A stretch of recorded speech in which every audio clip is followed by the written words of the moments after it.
Testing, testing. 1, 2, 3. Testing, testing.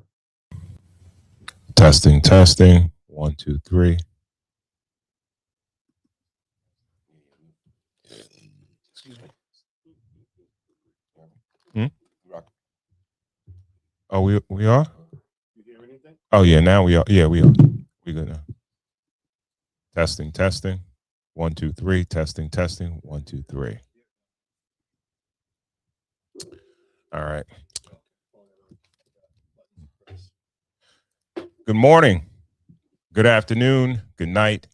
Welcome to another episode of Cigars and Whiskey, the podcast that discusses love, relationships, sex, dating from a male perspective.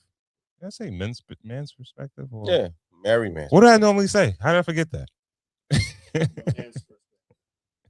I'm your guy, Ron Cole, and I'm joined by my guys, White Star GB. Was shaking. We also have super producer Corey Cool in the building, Cool University. What up, though?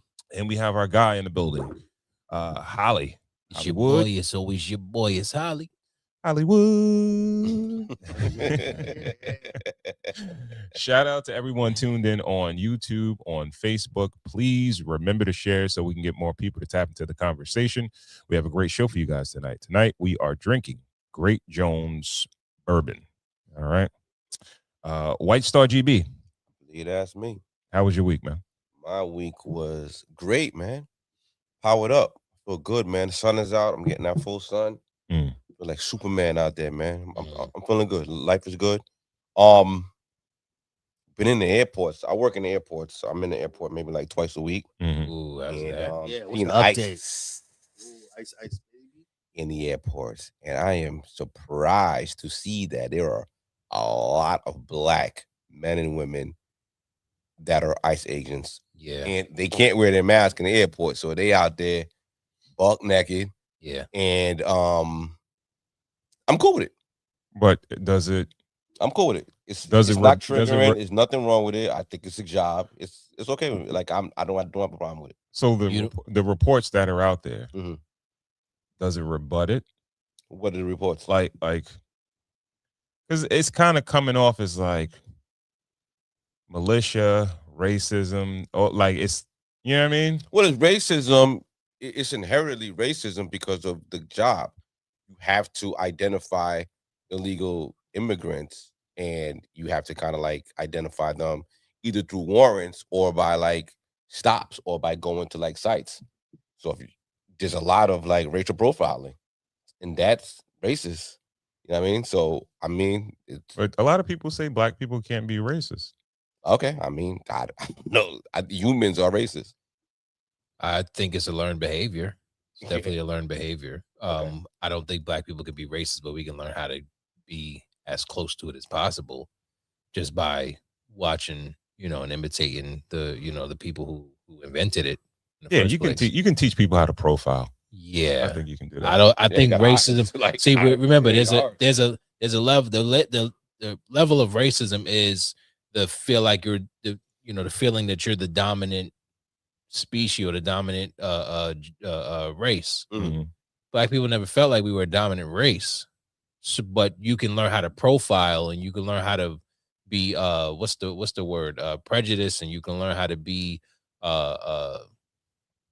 what's the word that bigoted. Not bigoted, but when you can treat other races like they're a monolith, like they operate the same way. It's like how you say all black people like watermelon and fried chicken. Stereotype. There you go. So racism is the prejudice, discrimination, or antagonism directed against a person or group based on their race or ethnic background, often stemming from belief that one race is superior. So you were spot on with the definition. Yeah. I think they can teach black people how to, but you think you don't have a problem with black people being ICE agents? Nah, it's a gig. Take it. They starting at 90. They got signing bonuses. Do your thing. Would you do it if you could? Yeah. You would do it? Yeah, if I had to, yeah. There was no hesitation with that. He said yes. Yeah. Yeah. If I wasn't in the business, like if I wasn't already making that kind of money without the smut, like, yeah, sign me up. Even with the So I don't give a fuck about other people. Yo. even with the public, even with the way the public I'm out for has. Delph. I'm out for Delph. Okay. I'm out for Delph. I don't care. I mean, it'll be a little annoying that I got to take my mask off. See, I feel like it's different when it's like, when we're like, the police are corrupt, on a racial, moral level, but you got black people, in the police force.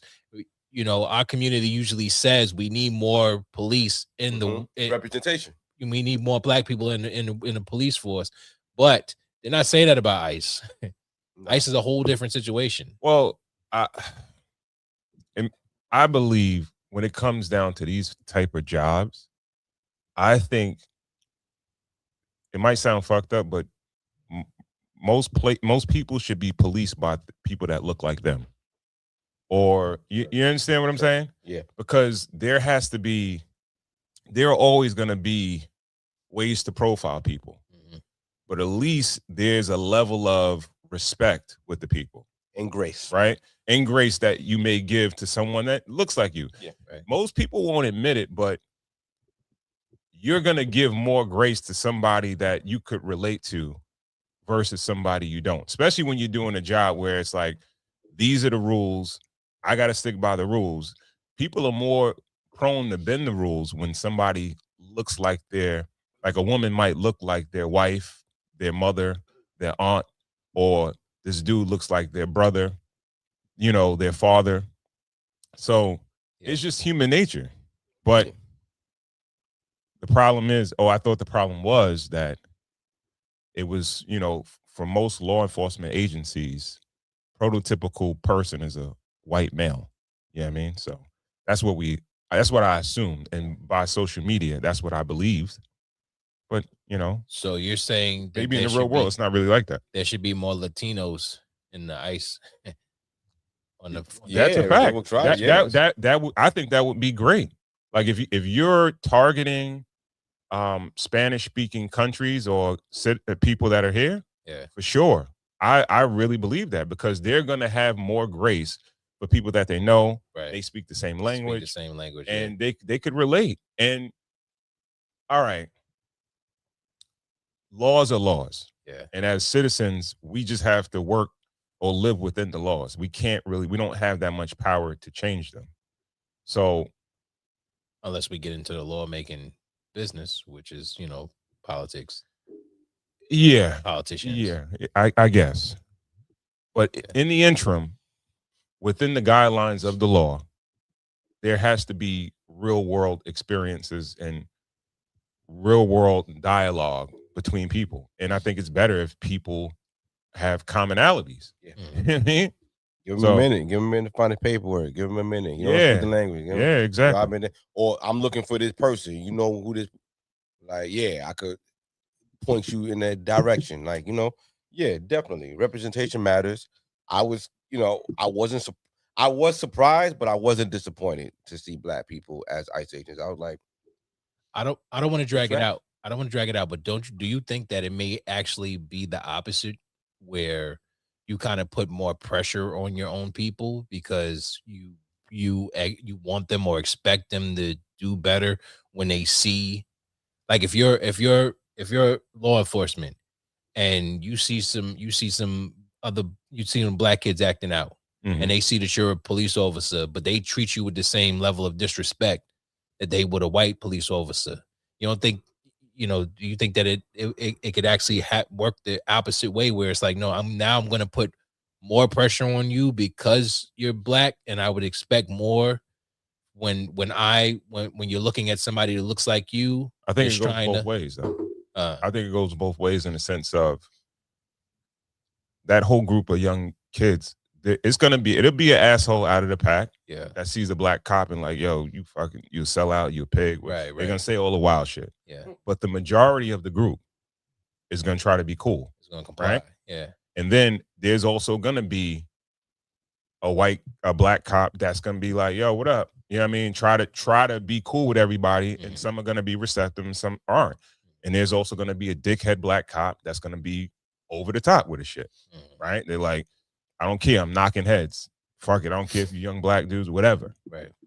it's gonna go, it's gonna be that on both sides. But if we could say, generally speaking, the probability of having a more of a positive outcome when it comes to relations, when it comes to like law enforcement and citizens, I think it's higher probability if they look alike. Representation matters. Yeah. I agree. I definitely do agree. So you working at the airports right now, you see the ICE agents. Are they doing what the news is portraying? Like they're just they get doing crowd control. They're literally just doing crowd control. Yeah. By the time I get there, I'm in there like in the evening into late night. Okay. It's sparse anyway. So it's not as crowded. Well, I've seen pictures of them taking IDs and doing like the ID check. I've seen pictures of them behind the counter. I just haven't seen them, doing they're not doing what TSA does. They're not working like TSA's working. Not yet. But that's my second theory. I think they're probably going to replace TSA soon. But that's just my theory. My wife told me something earlier, and I never even noticed it. And she was like, before 9/11, TSA didn't exist. I can't even remember. I can't remember that, but she said, it wasn't like that. She was like, you would go to the gate. It's like a Mandela effect. Like I don't remember a time without TSA. Me either. It's just always been that. Well, so how did we fly? Like, how did it?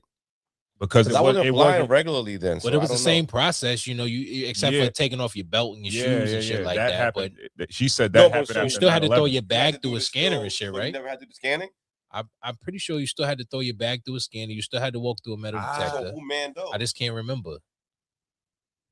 She was saying that the airlines did it. Versus. So you understand what I'm saying? TSA is a separate situation. It's not. They represent the airport, but they don't represent the terminals. Right. Because how would you stop like drug trafficking? Well, they said before 9/11, drug trafficking was pretty easy. Okay. Like that's how a lot of people throw shit in their suitcase and keep it moving. Yeah, because remember, as long as if you check your shit, they don't really be scanning them. They don't really be scanning your bags if you check it.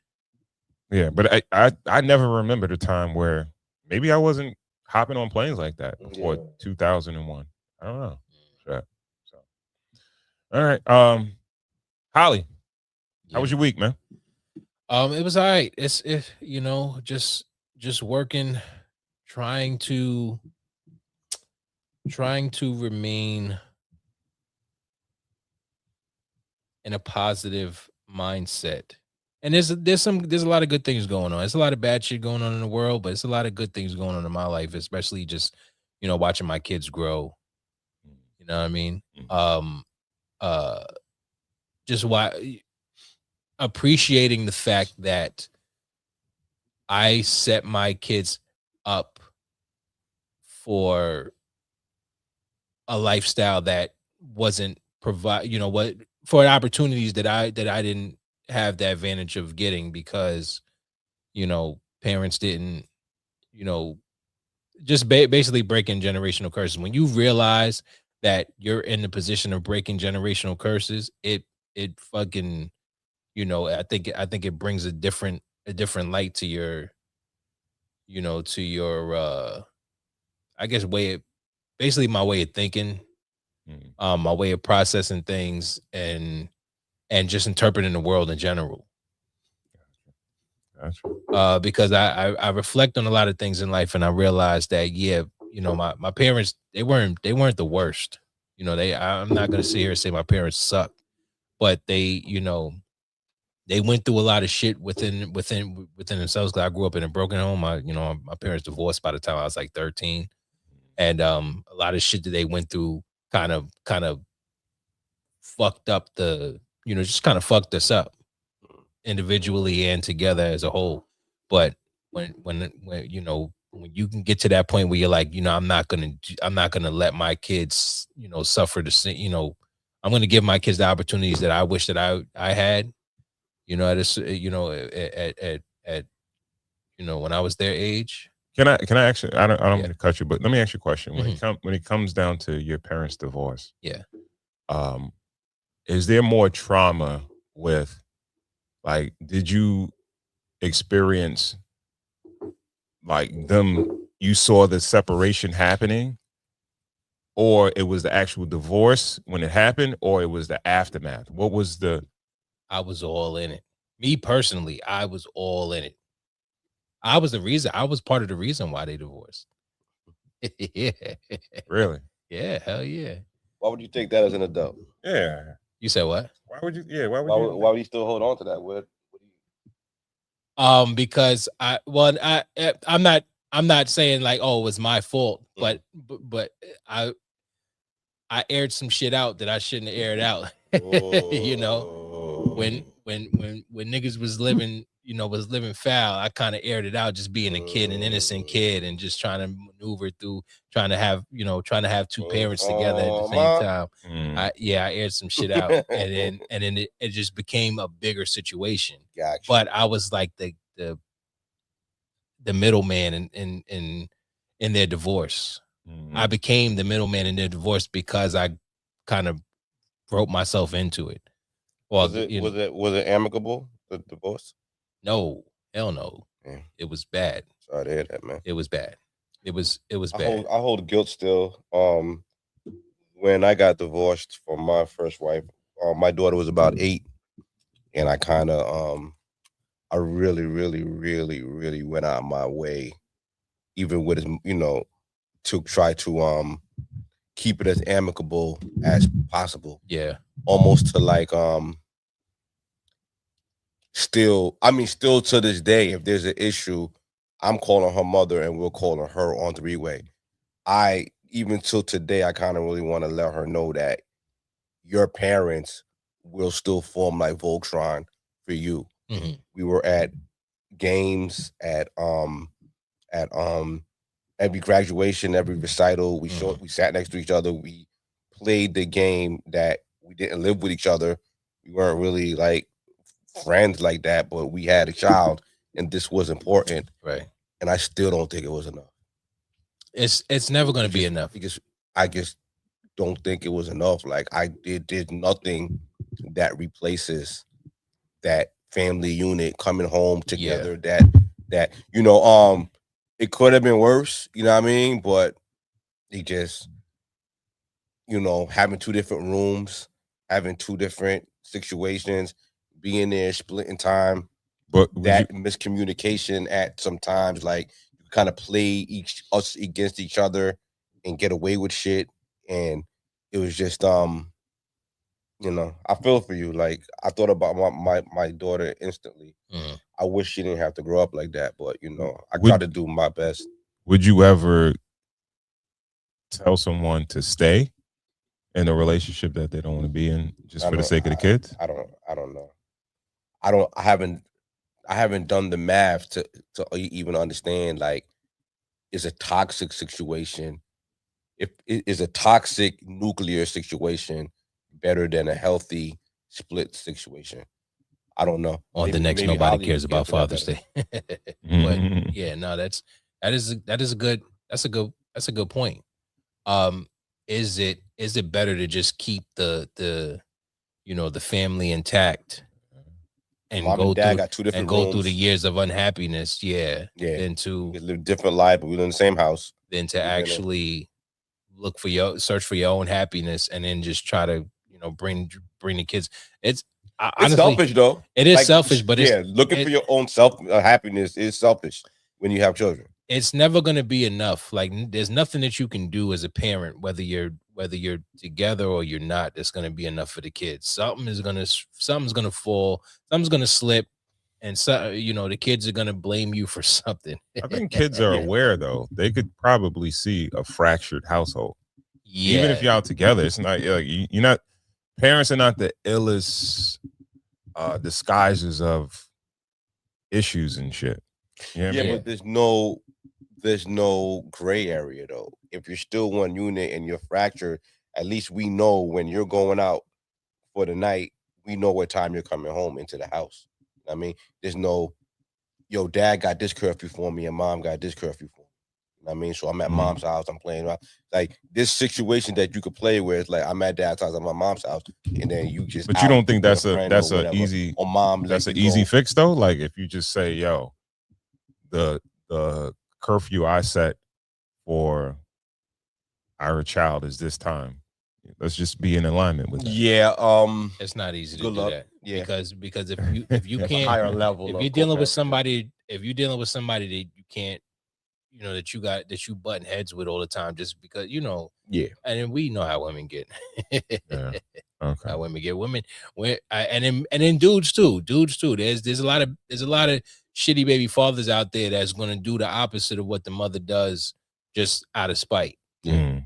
When you're dealing with spiteful people, the only thing you can do is make sure that your shit is straight. Yeah. Yeah. And you can't play good cop, bad cop because Yeah. that's a ploy that most people play with their kids when they're getting to the teenage year. Yeah. You know what I mean, you play the good cop, bad cop when you're Right. when you're united, but when there's when it's a fracture, the good cop could let it get to their head, Right. and then the disciplinarian is on the outside looking in, and then it's like, yo, nah, matter of fact, I don't want to go to dad's house anymore because dad is too strict. Right. So now mom takes the full reins on it, and then like dad's on the outside looking like, wait, he got gassed. You know what I'm saying? Like you know what I mean? So I don't know, but it's yeah, tough. Yeah. I think you know what? We might need to on another show Mhm. dig a little deeper into these particular topics. We'll do that in the future though. Corey, cool. How was your week, man? What up, though? It was cool, man. Got outside a little bit. Hey, Mm-hmm. touch some grass, nigga. Yeah, touched a little bit of grass. Got a chance to, go see a concert, which is my favorite pastime. If anybody knows me, they should have that understanding. Mm. So got a chance to leave the kids at home for a few seconds and, enjoy myself, man. So, all is well, man. I'm happy about, kind of mostly happy about kind of where I'm at right now. Mm. And I'm just, happy to be here with you guys, man. Happy you here, my boy. Happy to hear. All right, let's jump right into it, man. Come on, Nate. Yeah, look at I'm good. I'm straight, man. I'm We straight, can hop man. right Yeah, into I'm it. straight. Yeah. We can hop right into it. Where we starting at? Start top of the list. Let's start right there. Right here? Yeah. We're not gonna play the whole thing, but just to get to All right, cool. You to lock in. Stop being distracted. Right? I believe in you, but you've got to want this the most. This isn't my story. All right? I need you to lock in. Stop being distracted. Right? I believe in you, but you've got to want this the most. This isn't my story. All right? That's the speech that's gone viral. This is the full story of the moment and the game surrounding it. It's brought to you by Shady Rays. Has the ball. She can try and drive the lane, get a foul, or get a bucket. She says, no, travel. She's like, what? Okay. I just kind of really wanted to play on because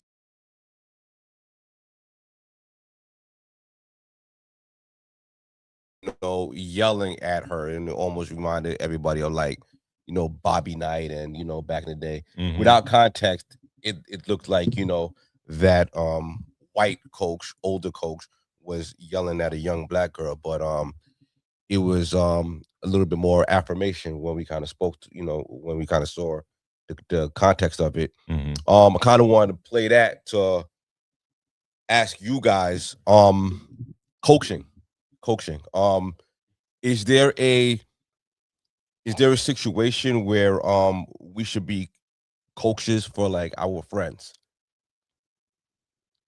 When we should have conversations like that, tough conversations, coaching them through something, being stern, being energetic, being hard, but still kind of raising them up while we're kind of telling them that they're fucking up. For each other, you mean? Well, as a friend, could you have a conversation like that with your friend that's in a spot where you kind of feel like, Can you give a scenario? drinking? I've been in this spot a couple of times with friends that are drinking too much, friends that are struggling with alcoholism. You're friends with a lot of alcoholics. Yeah, I fucking am, and they're growing by the day. She's growing. As Yeah. I pour a drink for my Yeah. You next. Yeah, it's just coaching. We had a conversation a couple of times where it's like, we're different friends for different people. We're cheerleaders, we're Mhm. coaches, we're sounding boards, we're therapists, but I'm specifically talking about coaching. Is there any situations sometimes where friends need tough love and you're the one that has to give it to them? I think there's a Yeah. lot of situations like that. Yeah, for sure. I think so, you know, I think with dudes, I think especially with people like us, I feel like there's a vulnerability in admitting that you have a problem, and there's a vulnerability in actually putting yourself out there to coach someone. Mhm.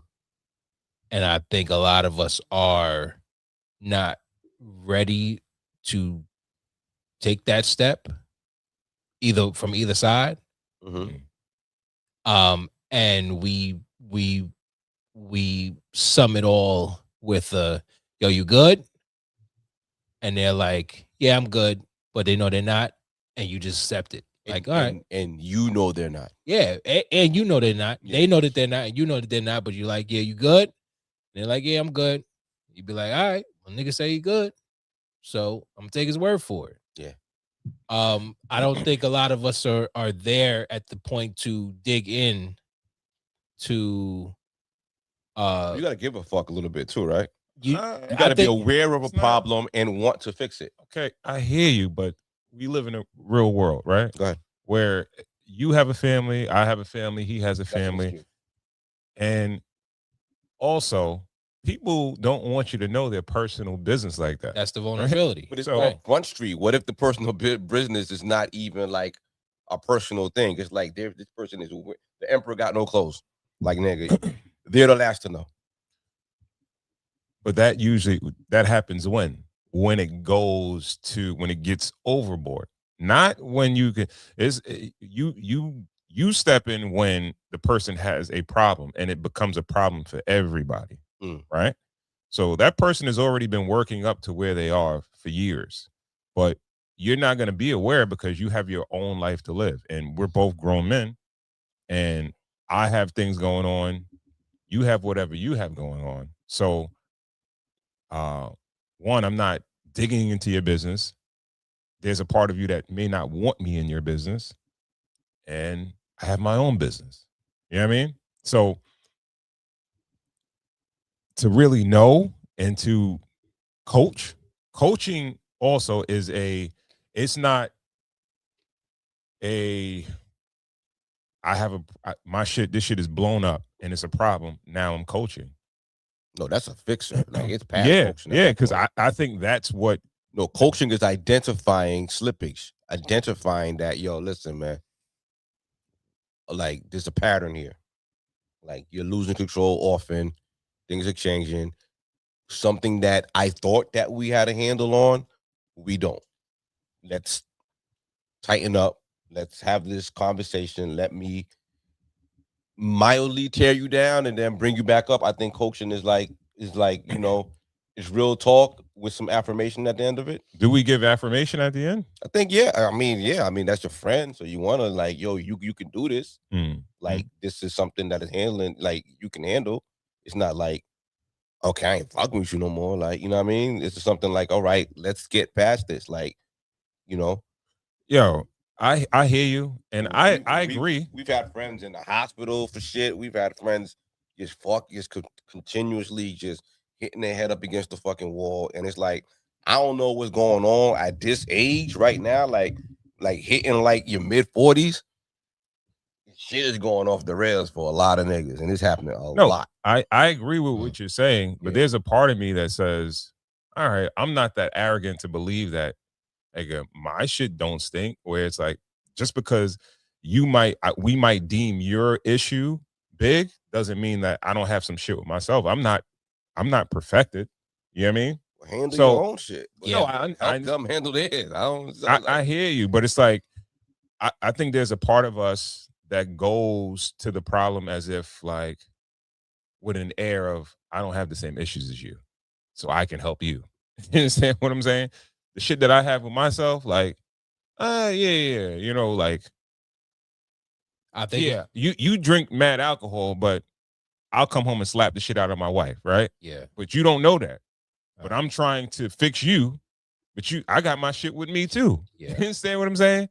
And we all have our issues, and coaching gives a vibe of hierarchy, right?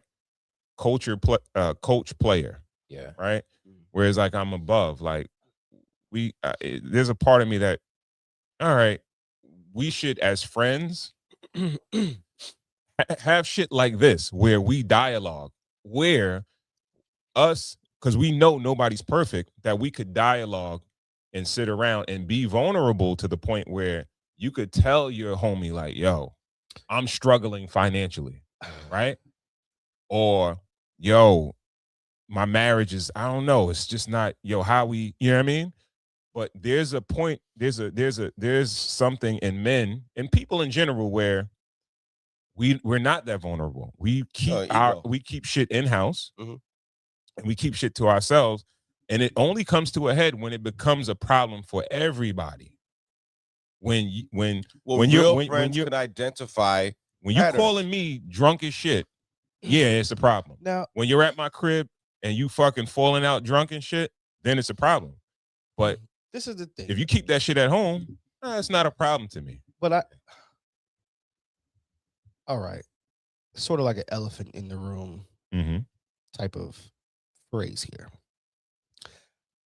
I do believe there is kind of a hierarchy amongst friends. Yeah. You know, I think that. I think that I feel like nobody says it. Nobody I'm says on it. top of that shit. Nobody says it, but I do believe that there is a hierarchy amongst friends. And there are certain friends or people in a group that are allowed to say what needs to be said. Yeah. And are almost looked to be the one to say what needs to be said. We're not all created equal. You know that there are people who are doing better in certain things than others, or whatever the case is. And because you realize that when two friends can tell one person the same thing, and it's received vastly different. Mm-hmm. You get what I'm saying? Mm-hmm. So sometimes you do have to flat out coach your friends along. You get what I'm saying? And I think that that's just in all honesty, you know what I mean? Because I'm pretty sure each one of us can look through the friend groups that we have, and you know that there's that person that you have to, words of encouragement are just not enough. Yeah. You get what I'm saying? Mm-hmm. Hey man, you can do it, man. You can get past this. There's that person who needs that, and then there's that person like, yo, nigga, the fuck are you doing with yourself? You out here, you know what I mean? You're drunk, you're stumbling over here, you're looking stupid. Come on. Right? Sounding stupid. You're gonna hear Sounding it. stupid. You're gonna get the conversation tonight, and you're gonna get it tomorrow when you wake and up. I'm gonna get you You tomorrow. know what I mean? And we're gonna follow up tomorrow night.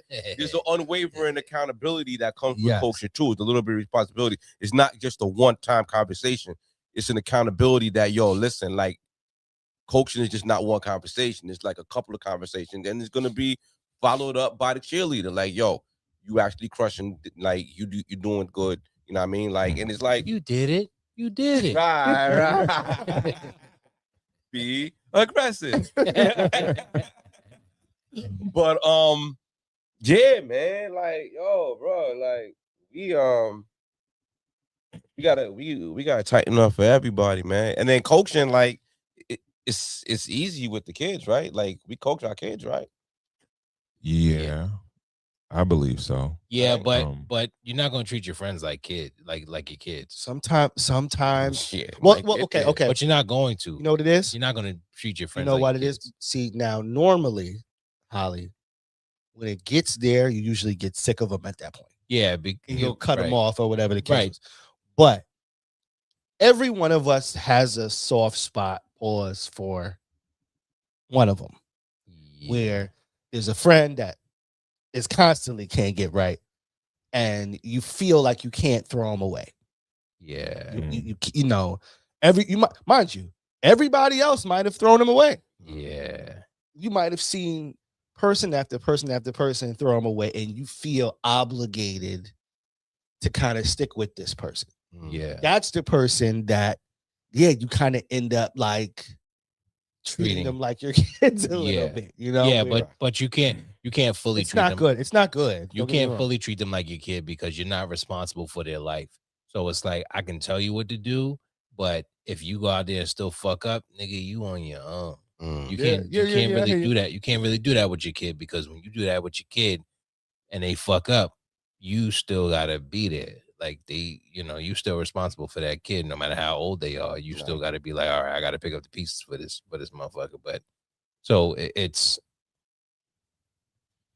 I think it's a different level of coaching. I feel like in the video that we saw, maybe that coach was kind of talking down to that player because they feel like it's a kid situation. They took them on. You kind of take them on as a kid. I feel like when it comes to coaching your friends, you don't ever really put that same level of responsibility over your friend's life, especially as a dude, because you feel like you don't want to take away from their manhood. You don't want to chip away at their manhood by being all in their face and telling them, yo, you fucking up out here, because you're chipping away at their manhood. And you don't want to do that to a friend. You can do that to your kid because your kid ain't a man until they show themselves. You don't have that same responsibility with a friend. So I feel like it is a level of, like Ron was saying, it's like I still got my own shit that I got to deal with. So if I have to deal with my shit and then your shit, I'm gonna just ask you, like, yo, you good? And if you good, you say you good, I'm gonna take your word for it and let you rock. I also agree with Core. It's like, yo, there is that one person that there is kind of a hierarchy of friendships where it's like, yeah, I don't think it's a hierarchy. I think people it's have definitely roles. a hierarchy. I think people have roles, different roles in friend group. But I think that's the hierarchy. But I think the hierarchy are the roles. He agree with me. Now. I think that there is a hierarchy. I think there's the hierarchy of roles that you I think the roles are the hierarchy, because it's like, you got your friends that you can level with. You got your friends that are probably doing, that you might feel like is doing something on the level that you need to get to. And then there's the ones at the bottom. It's like, like you said, they can't get rights. But they're your mans and they've been your homies for a long time. And you got to coach that friend up. You're gonna leave him at the bottom. You can't. Well, no, but see that so the friendship part is not leaving them. Yeah, the friendship part comes from having to say the same thing. Listen, and you know what? Sometimes it gets there. Sometimes it gets to where you do have to, because it's usually when that person slights you. See, when they're damaging themselves, right? When they're damaging themselves is where all the coachability and the love for them and the what do you call it? The compassion for them is there. Mm-hmm. I think that's the cheerleading part. Right. Now, but when the slight comes your way, that's where you got to coach them. Sometimes that's the cutoff. No, that's the cutoff point. You got to feel the wrath. Cool. See, that's we. Well, I think that's where the fork is. It's you gotta either coach them or fucking cut them off. All right, but the negative side of it, right? All the fly shit, coaching niggas up or whatever like that. But then when, that, let's say, you are the coach for one of your friends, and then you go through your own shit and you can't coach at that point. But they're used to that because you're the crutch for that person. They expect that from you. And when you can't give it, it's a problem now. Right? Mm. Like, understand that coach gets paid to coach. That's what they do all day. Yeah. Right?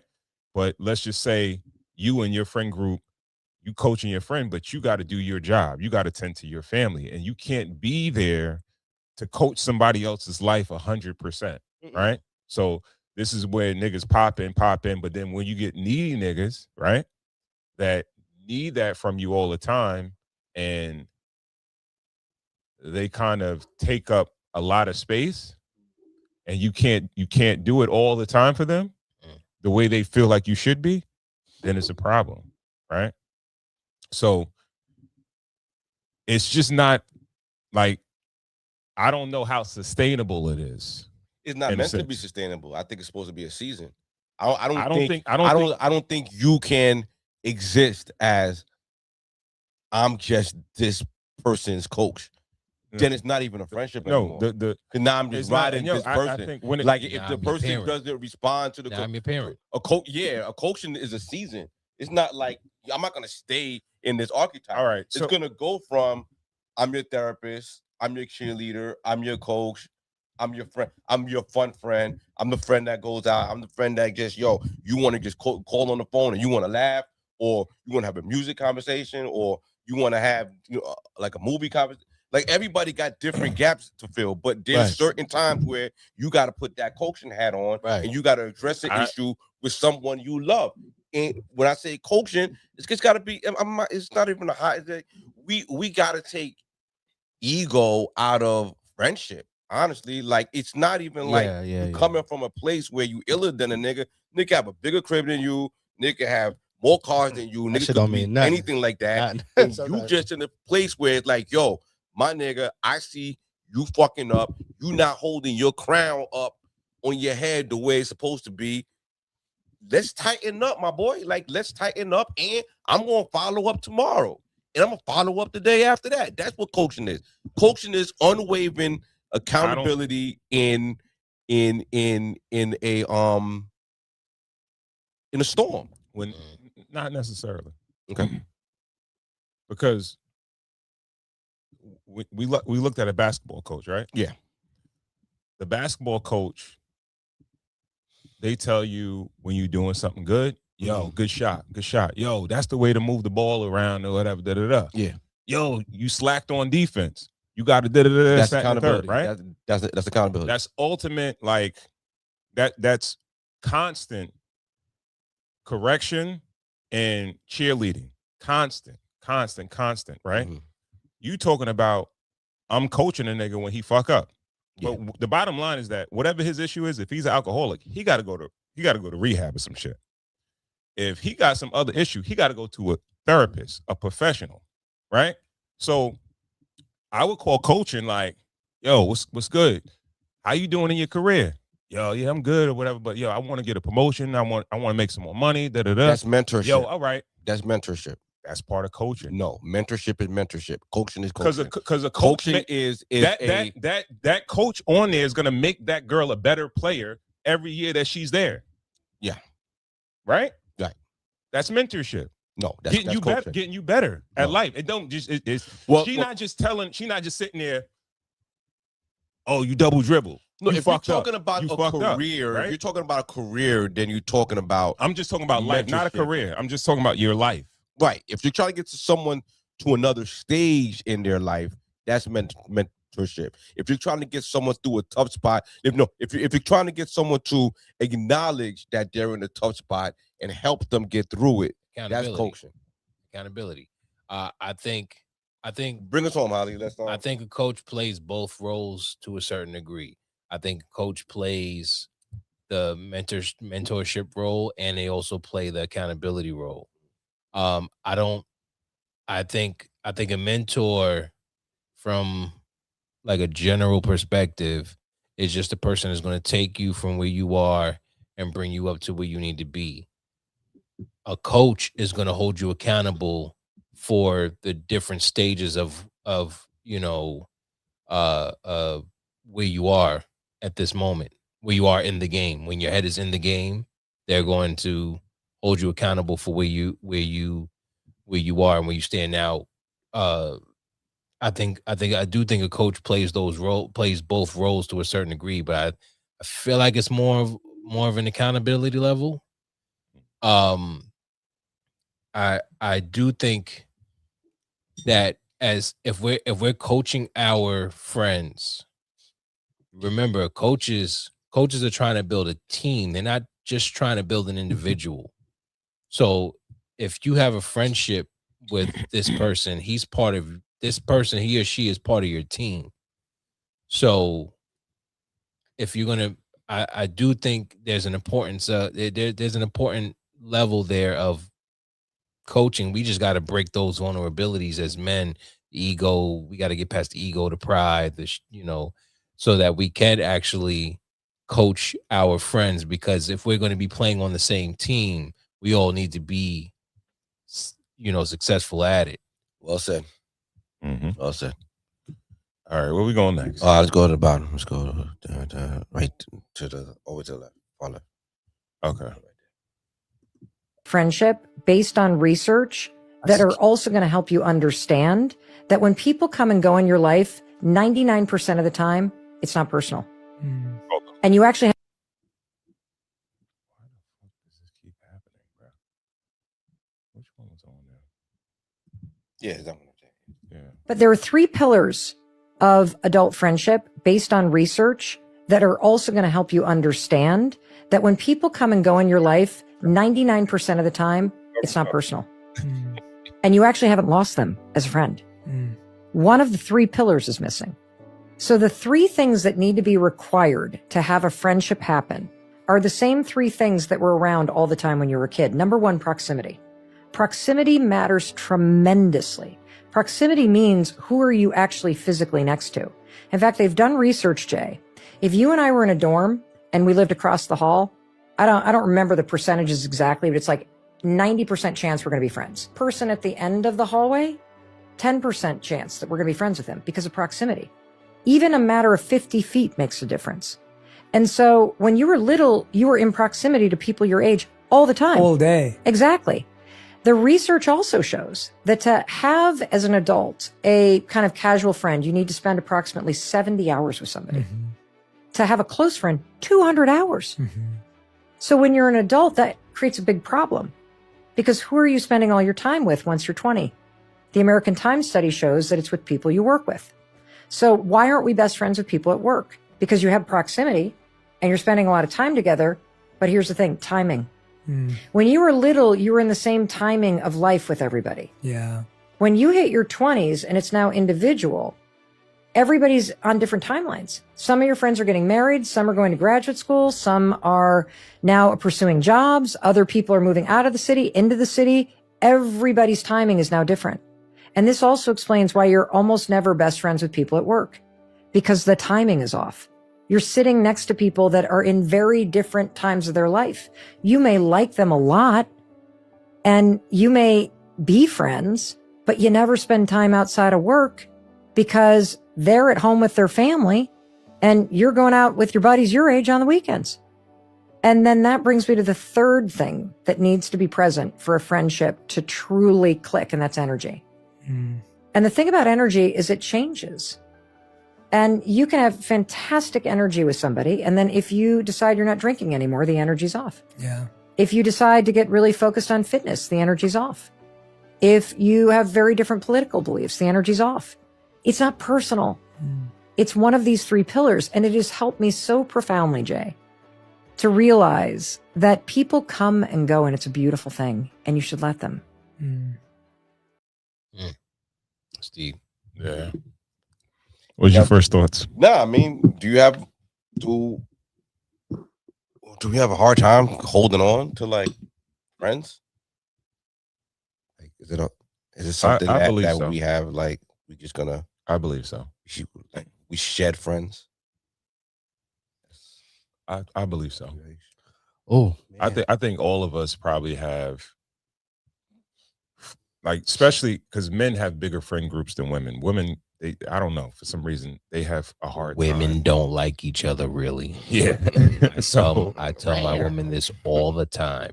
Yeah. Women don't really like each other.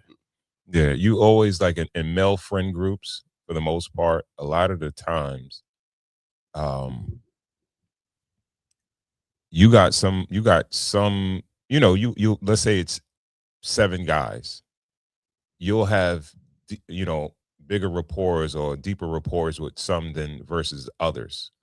And some of those rapport that you have probably already worn thin, or they're at their wit's end, but you just don't let go. You know what I mean? It's like, you know what I mean? We got time. You know what I mean? We've been through so much shit. We've been around each other for years or whatever. So you don't want to let it go. Mm-hmm. You know what I mean? And you might try to find ways to reconnect or whatever, but sometimes it's just like, all right, be all right with somebody going. So is she saying that in order to have real friends, they have to have all three of those connections, or is she saying? We said those are the pillars. Those are the pillars. Maybe one pillar might be weaker than the other, but you're gonna have some sort of those pillars. There's proximity. Cool. There's proximity. There's energy, and what was the second one was proximity, energy. It was proximity, energy, and timing. There it was. Yeah, everybody got to kind of be on the same kind of wave at the same kind of time. That's why sometimes when people go off and they get married and they have kids, it's kind of like you kind of lock in, and then you kind of like once you got that in order, you could come back and be the homie again. I learned a lot about being a friend from my dad. My dad just always had friends. It's always somebody just coming over with a bottle on the weekend. It was just never a weekend when it was just like not somebody coming through. Yeah, homies. He had the homies. He had and if we moved to another spot, it would be like a neighbor. Like he will make friends with it. Even to this day, Charlie across the street, you know what I mean, in Florida, you know what I mean? Right. Like Charlie will come through when I'm in town and we drink, and his wife makes some roti, and we, you know what I mean? We're like, how you even meet Charlie? Like, but they're similar though. Charlie's not retired, but Charlie is around. Like Charlie makes time. He's a married man once in a while. Yeah, Charlie got married. Yeah. So yeah, it's just like, and it's like my neighbors. I'm just like, you know what I mean? I'm keeping it moving. Like I got my friends already. You know what I mean? I'm not looking to make any new friends. You know what I mean? But the other thing was like, how did people stay friends before the group chat? Because the group chat is doing a lot of heavy lifting right now in the friend groups. I don't think so. You don't think so, really? No, I think a group chat helps you hold on to the stragglers a little bit longer. Okay. Yeah, that's what it does. That's what I'm saying. Yeah, that's exactly what it does. Where I feel like, all right, that person could go in from the friend to an associate, like a close associate. Even with group chats, think about group chats. Think about group chats. You might have the one group chat with all the people in it, but you still have your little side joints. Of course. Your little side chats. But the group chat is the community board. That's the community board. This is where you post the invitations. This is where you post the things. This is where you post the the Elite Eight. Let's catch a game. Like we ain't watching no basketball yet. Let's catch a play. Like let's watch college basketball. Let's watch the playoff. You know what I mean? But in that same group chat of 8 people, there's still out of the 8 people, 3 people are gonna have 3 or 4 people gonna have a group chat on their own. Of course. And another 3 people have that group chat on their own. Yeah. And then you got then you have the little separate chats where you go hit somebody on the low. But I do feel like in order to keep close friends, I believe you have to have all 3. You got to have proximity, you got to have timing, and you have to have the energy. Yeah. Because I feel like once you break one of them off, it's easy to let you go. Mm-hmm. Even some of my closest friends, once they got married and moved out to different places, I don't talk to them as much because the timing isn't there. I can't continue to grow with you because you're too far out of proximity, and whatever you go through is I can't relate to that unless we really connect, unless we're talking on a regular basis. But I can't talk to you on a regular basis because you took your situation and moved that out of proximity. Now our timing is off. because I don't know So what even you're if I going. do post that thing on the board, you ain't coming. I It's don't know. like, Yeah, right. I you don't know, know what it's you're like, going through when you I'm know. going through stuff. But So but it takes energy to fight the proximity, right? That's why the energy is the there. energy is what The brings it back. energy is what brings you back. The energy is okay. I'm going to that friend's baby shower that's out to the state. You know what I mean? Like I'm Right. gonna do it. Like, yeah, that invitation's up there. Well, I might not go, but the energy is like, you know what? I'm gonna be intentional on showing up and showing love. You know what I mean? I also think it's a responsibility for everybody to keep all three. Of course. It's not. It's I not think, realistic, but yeah, I hear where you're coming from. it's not realistic. Don't But take it personally. I know. Why though? Why? Why do I think it's everybody's responsibility? Yeah, like why keep it going? Why keep it going? Yeah. Because I think friendships are. I've been spoiled to have a lot of friends, but I know people that don't have a lot of friends, and I think friendships are very important to have because basically, kind of because of what we were talking about in the last segment is that you need those people to help you grow. You need certain people to help you grow. Yeah. If you don't have as many friends, and I also think that you need more than one close friend. That's why I feel like you don't, because I think you should go deep instead of going wide. Because those friends ain't gonna help you because you're not gonna be that connected with them. You're not gonna feel vulnerable to fuck with them and tell them what's going on with you. Pause. Yeah. No, but Right? that's what your wife is for, though. I think the deep relationship is for your personal companion. I don't think you need a personal companion and friends, but I do think that you need all three qualities, and I think that you need to be responsible for all three qualities in order to keep those relationships. And I think your personal companion can help you grow, but you can't compare your relationship with the person that you're trying to grow old with to the people who you're trying to grow up with. Because the person you're trying to grow old with, y'all are going to go through the toughest of times together. But Those are your roots. you may not be able to, you may not be able to bounce that same energy off of the person you're trying to grow old with than the people you're trying to grow up with. Right. Well. Because you establish yourself, more than likely, a lot of people establish themselves before they find that companion to go into a deep relationship with. But in order to go into that relationship that you're growing up with, you need those people that you could bounce your energies, timing, and proximity off of, because y'all, the person that your girl may not always be from the place that you grew up in. So she don't have that proximity with you. Y'all are different in that situation. Me, my girl, she from Queens. We have two different lifestyles, and we talk about it all the time. Yeah. We make fun of each other about it. We laugh about it. But the people that you have proximity with, those are the people you came up with. So you only talk about Parkside, pick and run. Right. You can't have those conversations with your girl. You can only reminisce about it from your own perspective. So I think that you do have to be responsible to keep all three pillars with people. And I guess it also depends on who you want to keep it with, but that's where the responsibility lies. Who you want to keep those pillars with, because if you don't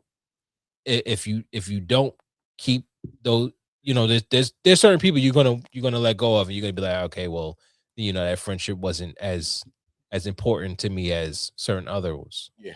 But you come to that realization, but you could have came to that realization long time ago. You don't have to even exert energy into that situation because it's not really there. It's like, all right, it's a friend by default. It's like a phantom friendship, or it's a friendship where, we was close and we're not as close as we are today.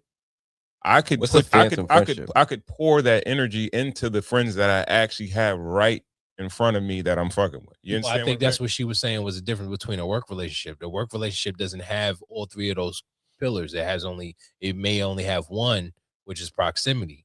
but they don't have time, and or I may have two, because you're gonna attract to energy. Yeah, And if you guys got proximity, commonality, the yeah. proximity is kind of forced. I All proximity is more. honestly think energy is the most important pillar. I think if energy is the strongest, those other pillars will be. All right, Because people feel slighted when other people don't reciprocate the energy, and that's why most friendships fail, even in the later stages of those friendships. He ain't calling me, so I'm not calling him, or I'm not. He don't really reach out to me. I've had conversations on here where it's like, yo, I got friends that I can talk to their voicemail. You know what I mean? Like, I try to keep energy. For what though? Because he's my. Is he really your friend if you got to speak to his voicemail? Yeah, I mean, yeah. I think he's my. Yeah. I'm gonna put okay. the energy out because honestly, when I need him, he's always there. You know what I mean? He got a life. There's no proximity. Like, he's dude is all the way on the other side of the country. Different stage of life. He got a kid that he's getting ready to get into college, play football. You know what I mean? Working 2 jobs. A little busy. It's cool. Yo, tapping in. But wait. Important. Did you meet this particular friend on the other side of the country, or y'all were already? No, it's here. Yeah, I know them. Yeah, sandbox. Yeah. So that's why I think all 3 pillars are important, because the proximity was already set. The timing was set up until you guys became became adults and parents and spouses, and then you moved away. So yeah, the energy. I think we're all still responsible for all of it if we're going to try to keep close friends. But I agree that the energy has to. So I think what she's saying when she's talking about energy is that you fuck with people that are in similar situations as you. No, I think that's timing. That's timing. That's timing? Yes. Okay. I think yes, it is timing. It is timing. Yeah.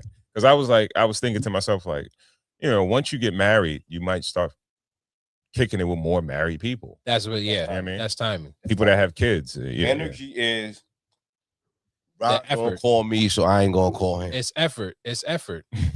Ron is definitely not cool. Holly, you ain't calling really people either. No. Holly's not a grievances. I definitely I can get into texting. But yeah. I'm not a big caller. Like for instance, me and me and Holly are family, right? Let's go. We how long I knew each other? Put a number on it. Wait, what are we 40 now? So at least 30. Let's go. 30 at least 30, but probably possibly longer. 32, 33. Yeah. And y'all live in the same hood. And well, our grew up in the same hood, live in the same hood. Our families are from 1960. Yeah. They met each other in 1960. Niggas Black Panthers together. Yeah. Right. So we're like, and I don't really have much family. So he's like, I was almost adopted into their mammoth of a family. Yeah, big ass family. Yeah. So they have a huge family, and they moved next door to my grandma in 61 or 2 or something like that. Right. And like that. Yeah. And then then that was it. We just got roped in to the whole thing. Oh, so y'all grew up next door from each other? So my great grandmother. His great grandmother moved next door to my grandmother. Right. Nice. Yeah. And my grandparents were around the block. Okay. Right. On my other side. My father's side. Yeah, we were thrown together at 8 or 9 or something like that. That's by the time, you know what I mean? Because my brother and his brother, they've been rolling since long before he was able to go anywhere. I love that. You know, my mother and his generations great aunts. Yeah, you know what I mean? So, we're in a group chat with all the guys. And then we're in a separate group chat with me, him, and Depp. Right? We have a second group chat there. That's Father's Day joint. Yeah, that's and it's literally titled Yeah. And we have vastly different conversations. Shout out to Depp. Yeah, it's vastly different stuff. That's different. No, I'm just than what Holly was saying. but I'm just saying, like, it does kind of end up playing out. No. I didn't honestly. It kind of it kind of is what I'm kind of what I'm So saying. you telling me you got multiple friend groups with all your crew, all y'all crew, but you got one with these people, that people. All right, forget the podcast because that's the podcast. Right? Yeah, but I mean, it was. I mean, yeah, I guess it was. But like, it all was right, Ken's podcast you got a joint with Lee and Core, and then you got one Yeah. with Yeah. Wong and Five or something. And you know what I mean? Like, why? Because you have to be responsible for the energy for the three pillars that you want to keep with these certain You're people. holding on to them three pillars, right? But that's that. It makes sense. It makes sense because we all grew up. We grew up in the same hood together. Now, granted, that even if the energies aren't the same and the timings aren't the same, if you want to keep those relationships, you have to be responsible for all three pillars, because if not, then you're going to have those friends that were close to you when they were in proximity that you don't talk to, but now every couple of months because they're throwing a party or you're throwing a party, and it's like, all right, we'll come through. And then now y'all just reminiscing about the old times. Me and Colton, we reminisce about the old times, but we still keep the responsibility of being. I'm still building memories together. So right. All right. Because I don't. Now we're buying sorry. properties in the same hoods we grew up in. We can move on. We can move on. But I don't. I have one group chat with my friends. We have one for the podcast, and then everybody else is solo text messages. You know what I mean? Like, now, if you had like, these are my homies, these are the work people. You know what I mean? This is people I play pickleball with. You know what I mean? Shit like that. Well, those are the energies. Those are different. I think those are the energies and the proximities. Because if you're in the proximity of people who play pickleball, but I'm talking about like this, your main friend group is segmented. You know what I mean? I don't think it's a main friend group. I think your main.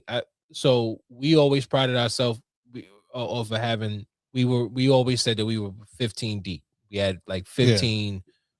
Group members of our crew. Wu-Tang, yeah.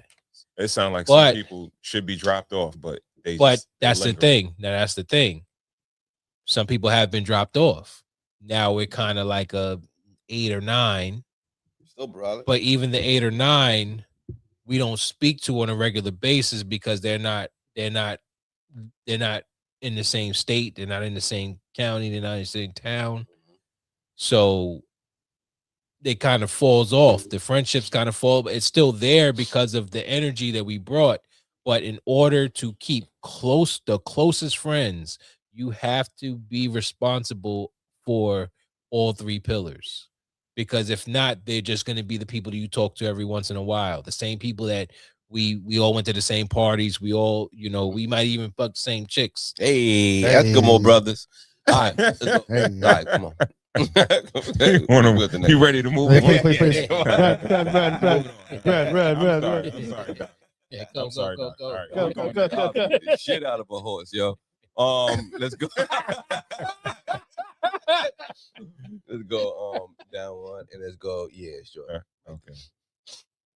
Correct a gesture. So if you're with someone, you going to get an oil change. Oil change is $150. They only give you $100. You didn't ask for the money. You didn't ask for it. But they gave you a half gesture. So you. Did you tell him how much these things cost? Yeah, if he'll ask, he'll be like, hey, how much is the oil change? And you'll say 150 and he'll send you 100. Yeah. Now, that's crazy. Are you married? About to be. So what's the problem? You already signed up. I am appreciative of his gesture because he didn't have to do it. So why is the correction not with your acceptance, but with his action? Damn. That's good. But I have an issue with a man that I'm telling is $150 and he's giving me $100. So now I'm thinking about your leadership. Now I'm thinking about other ways that you're going to short me. Now I'm thinking about how you also are going to be frugal and petty and penny pinch in other departments, right? And so it may not be a heart wound, right? This is just baseline reciprocity. Why is it that I'm showing up for you fully, but you feel a need to give me 100 on 150? You're literally telling him the price and he's giving you a portion of it. So I want to know, where's the rest of it, baby? Because when you in my household, you're going to leave my household, right? And you're going to provide a covenant from me, and you want me to respect you and lead, right? And you want me to be submissive. Where is my other $50? Thank you. Period. Thank you. Hey, hold on. For all the brothers, if you ain't gonna pay the whole thing, don't ask how much it costs. Just don't ask how much it costs. And I'm imagining he got it. Yeah, oh yeah, he got it. And so the fact of the matter that he's only sending you 100 is crazy, Mike. It is not crazy. Yes, it is. What am I saving for wife then? If You gonna go there? we got an established black man who loves you enough to put a ring on it and says, you know what? We're gonna start you off with the 65% because I need to incentivize you to get to the promised land. Good point.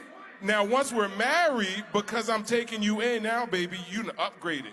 How foolish of it is me and men like me to tell other men that it is okay to fully provide for a woman that hasn't said yes to you as wife. What am I doing? I got daughters that need tuition. I got parents that need care. I got to save for my own health insurance mostly. So I, as a black man who knows how hard it is to make a dollar, advise any other man to pay 100% of anything for a woman. And guess what? She said yes anyway.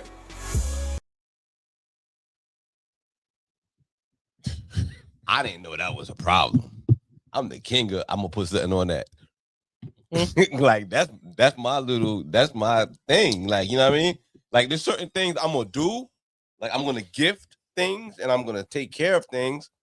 But there's certain things I'm gonna put something on it. You know what I mean? Like, you know, if even to the point where we have bills that we do have bills that we split, mainly like tuition.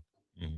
I have a good month. I'm like, all right, I'm you know, only put this much amount. Like I'm not gonna like, you know what I mean? Like you gotta be able to itemize the looking out too. Like, you know what I mean? Like it's just a little buffer on top of what you're giving. It's like, does it have to be so like it gotta be all or nothing? Like, do people want all or nothing? I don't know. I that resonated with me because like even with my dad for his birthday, like, you know what I mean? It was like, yo, I'll get you a plane ticket, come hang out. He like, yo, I'm gonna rent a car when I come. I'm like, all right, I'll give you half the rental. I'll buy the plane ticket and I'll give you a piece of the rent. I'm not gonna get the whole rental, but I'll give you a piece of it too. You know what I mean? It's like I'm not gonna like do the whole thing because I can't do the whole thing, but it's a gesture. Like, you rather me just not give nothing or do the whole thing? Like, I don't know. Yeah. That's what that's what people need to do. Like, especially if somebody's not appreciative, take it back. I'll take it back. Great. I'll give you nothing. Nothing. You get nothing. That's yeah. The advice that people give to people, and I swear they cannot be, it has to be grandstanding or something like that. It can't be like real world experiences, because I don't know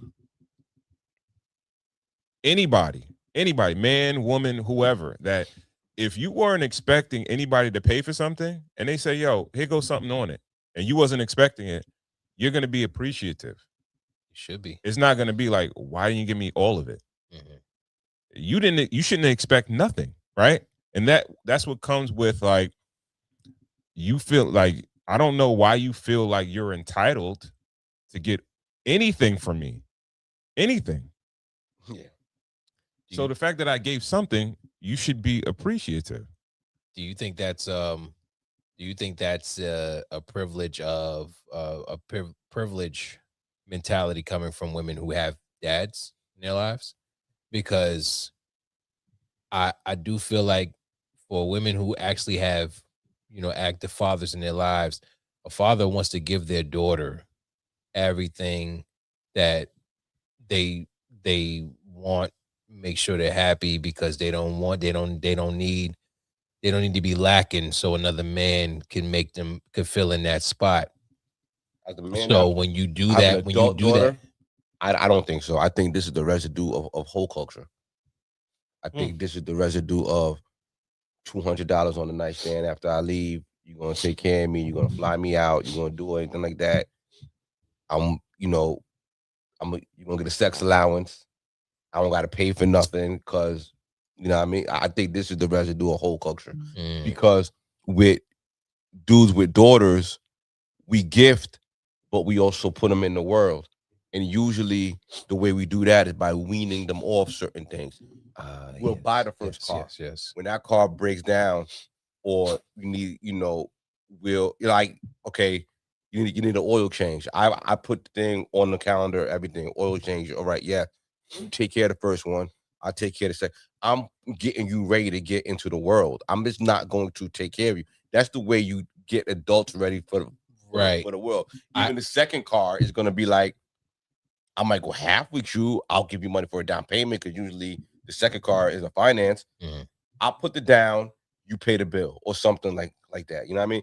You wean your child off of that, so they understand that, ultimately I'm responsible for myself in this world that I live in. Yeah.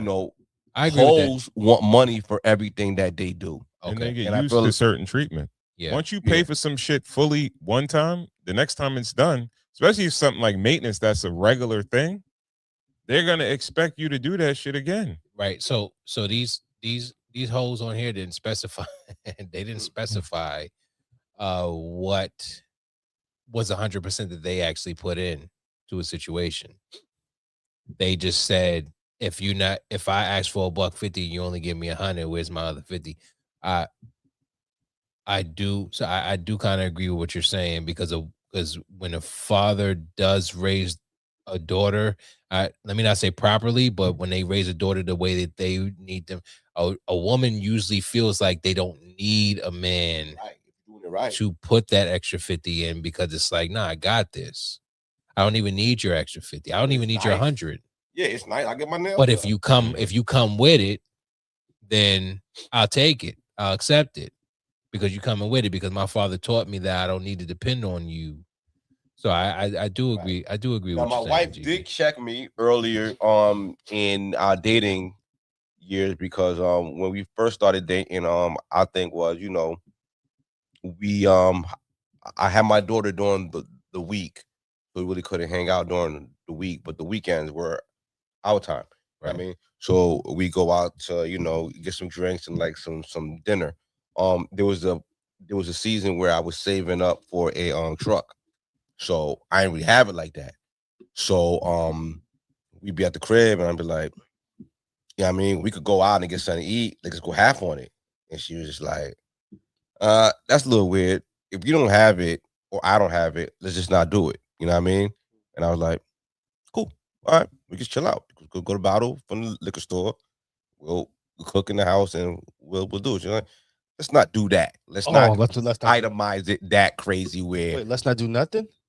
Yeah, let's not split the bill. Like, if I can't afford to take you out, you can't afford to take me out. If you're in a season where you're saving to do something, let's just not do anything if we can't do it. You know what I mean? Okay, wait. As a party, just like, yo, let's scrape up, you know what I mean? But when you went for the bottle and chill at the crib, that worked? Yes. Okay, good. Yeah. And that's why we're married today, right? Right. Yeah. We're gonna be at the crib. We're gonna do something, the game on. Okay. I'm gonna do that whether you here or not. You know what I mean? We're gonna chill regardless. Right. Ron, I think so. That's what they're not saying.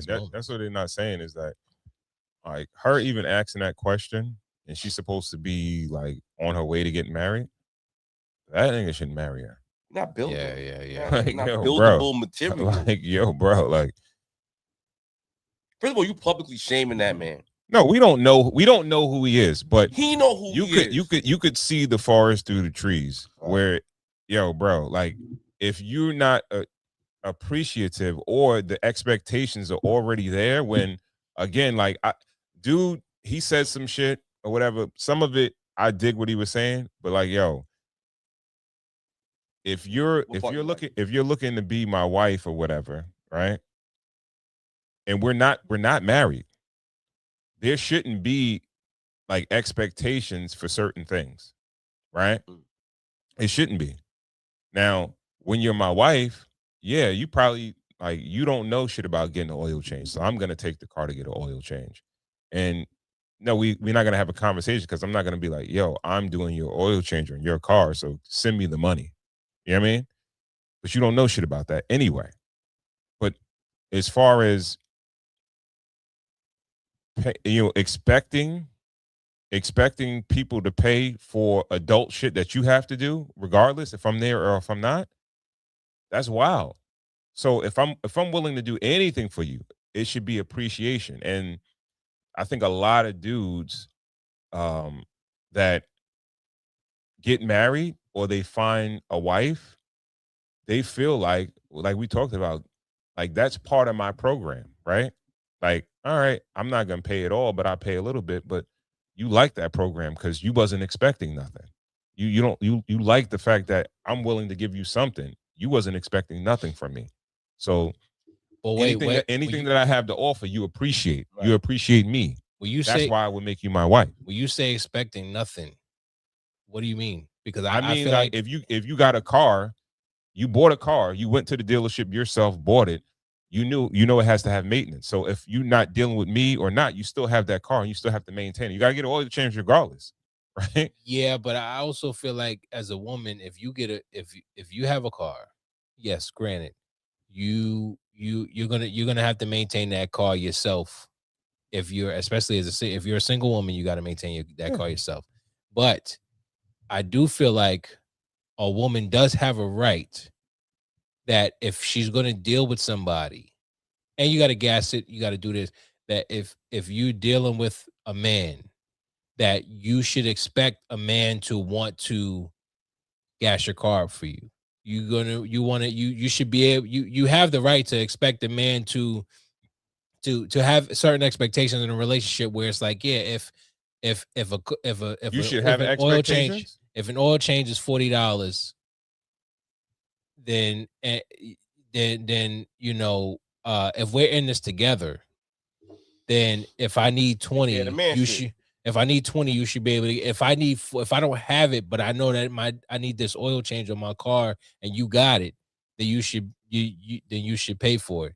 That just as a man, just as much as if I'm a man and I'm coming home from work and I need a meal ready for me when I get home. Right. Babe, I'm hungry. I'm on the way home. Can I ask can I ask a question here? Like a little sidebar question. Does it seem like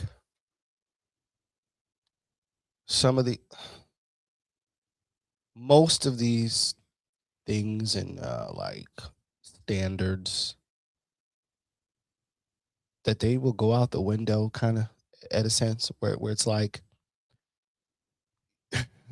for instance, right? Like how there's some women that say, yeah, he didn't give me this or he didn't give me that. I think that just kind of shows that the like isn't really there, right? Because it's kind of like, because you watch some women in some situations and you're like, how the hell is he getting away with that? You know what I mean? Mm-hmm. Like for instance, like my wife will have a friend and she'll come to me like, yeah, do you know? And I'm like, and I always make the joke. I'm like, here I am doing all this shit for you, and I can't even fucking. Yeah. I'm gonna tell you what the picture is. I do all of this for you. You know what I mean? I fucking shovel. What went to your mother's house? I shoveled your mother's house out. You skipped over what your wife's friend would say. No. Well, like, give me an example. No, it'll just, it'll be No, but they put up with that shit. That's the thing. Yeah, I don't want to like get you. the friend is doing the friend man is doing some wild shit that Like you what? would never do. But she's going like above and beyond to like hold on to it. Okay. And I'm just sitting here thinking like, yo, But that's not appreciation. I That's jumped work. hoops and loops and fucking shit. Mm-hmm. That's not appreciation though. At that point, that's work. I'm gonna tell you what. I'm sorry. I just feel like I just say all that to say. I just say all that to say that you know, standards are I feel like a lot of the time in place for people that are borrowing their spot. They go out the window eventually. But maybe I'm just bugging. I get what you're saying because there is a part of like dating, and I'm specific when I say dating, not marriage and like really long-term relationships. That's not that way, right? Women put standards on men that don't meet certain criteria to them, right? And what's happening is that the wives, the people that are married and that are in relationships, they built their standards based off the treatment that they already got in the relationship. You understand what I mean? Where it's like they didn't have those standards, but then they got treated great by a man. So it built that, right? So a man doesn't, when you're young, you're not expecting a woman to cook you a meal, but if a woman cooks you a meal, you're like, oh shit, like she cooked for me and shit like that. Huh? Give me a sandwich. Either way, there's some women that won't cook you a sandwich, but once you get that first sandwich made for you, now that builds your expectations. Okay. Living off a relationship experience, right? Yeah. Now, these other women have never got treated like this, but they already built the standards without getting the treatment. Right. You understand what I'm saying? Where most niggas' wives have already got that treatment from their husbands and when they were boyfriends going into husbands. So that's what built their standards. Right. But these chicks are coming in saying, I want this, but they never had that. And that's the difference. And it's like, yo, they don't realize you don't get to the wife acting like that, right? Yeah. It's more about like, let me wait and see, and let me be surprised by it. It's a surprise party for me. I don't need to know what I'm getting for Christmas or whatever, what I'm getting for my birthday. No, surprise me. Oh, yo, wow, you took my car to get an oil change. You gassed my shit up. You took it to the car wash. Oh, yo, you cook for me. Yeah. Damn. You know what I mean? Now. Yeah, because you're right. Because for a woman, if you walk into a relationship expecting a Birkin bag, expectations should be built. They shouldn't be required. And you get the Birkin bag, what's next? You already got the top notch shit. So you got a point. You got a point there. I think you're right. I think, and I don't think it's just. I don't think it's just I don't think they build their standards just on that personal relationship. I think it's based on the relationships they've already had as well. Yeah, for sure. Sure. They had the treatment. And I'm not saying that women should not have any standards. Okay. But I think that should be your standards should be built on experience that you actually have had. Not listening to somebody on the internet that said this is what you should require. Yeah, like if you don't have a long history of relationships and being married or whatever, so your expectations haven't been built, like, all right, keep it really basic, right? Just look for a good dude, right? And then a good dude, if you find a good dude, he's going to make sure you're taken care of anyway, right? He's going to want you to be happy all the time, right? But let's be clear, like there's certain shit that women never experienced in life, right? Like if you never had a car, you never got an oil change, you shouldn't. Why you been expecting for me to pay for it? You understand what I'm saying? Like you don't even know about this shit. You know what I mean? So the fact that I make gestures or whatever, it shows that I'm a good guy. And chances are is that what women need to realize is that if a dude is willing to pay some, he's probably willing to pay all if he has it. Maybe he doesn't have it at that time. You understand what I'm saying? But if a nigga is willing to give his money, chances are is that he wants to make your life easier. He's trying to take some weight off of you. And eventually, maybe when you become a wife, he's going to take all the weight off of you if he can. But they don't think like that. They want to do some internet shit. Huh. Then they listen to the girl that responded that said, no, like, focus on the fact that he didn't give you all the money. Why not focus on the fact that he did do something for you that he wasn't supposed to do, or he didn't have to do? He gave you some cheese. Nah, he's just trying to look out and he's getting dragged, man. Like, man, like you're not really like that, homie. You know what I mean? Yeah. All right, boys. Hove, Jay-Z. Oh boy. Did an interview recently. DQ. Got a couple of clips from it. A couple of interesting clips from it. Let's see what's going on here. Something just now though about you pushing independence, right? Kind of like in the spirit of Prince. When you embody that, do you feel like you are kind of setting a mold or leading a charge for like what the successful black man is allowed to do, and like breaking these spaces, breaking these confines? Yeah, I even want you to take that out of your vocabulary. Take what? Allowed. You know what I'm saying? Like, we're not allowed to do anything. You know, in order for someone to allow you, they have to have authority over you. Mm-hmm. No one has authority over us. We exist like everyone else here. No one can allow us to do anything. But that word comes from a real space. And I want to eliminate all those type of words for us. Yeah. Yes. So the answer to that is yes. When you're on a mission to eliminate words like allow, like you said, do you feel like that makes you a target sometimes from? Oh yeah, for sure. 100%. What's the Nipsey thing? Pray for me, y'all. One day I'm gonna have to pay for these thoughts. Real niggas is extinct. It ain't safe for me, my dog. These are real fucking lyrics. You've come back to that a lot in the last few years. Like the more I reveal me, the more they will kill me. Stuff like that. When you say they, like who is that? Whatever the threat to, however the system is set up to keep things at status quo and keep us in a position of using words like allow. Ron. Why you going, Ron? Ron Cole. Ron Cole recycling. Let's go, baby. What you got? I get what he's saying. What?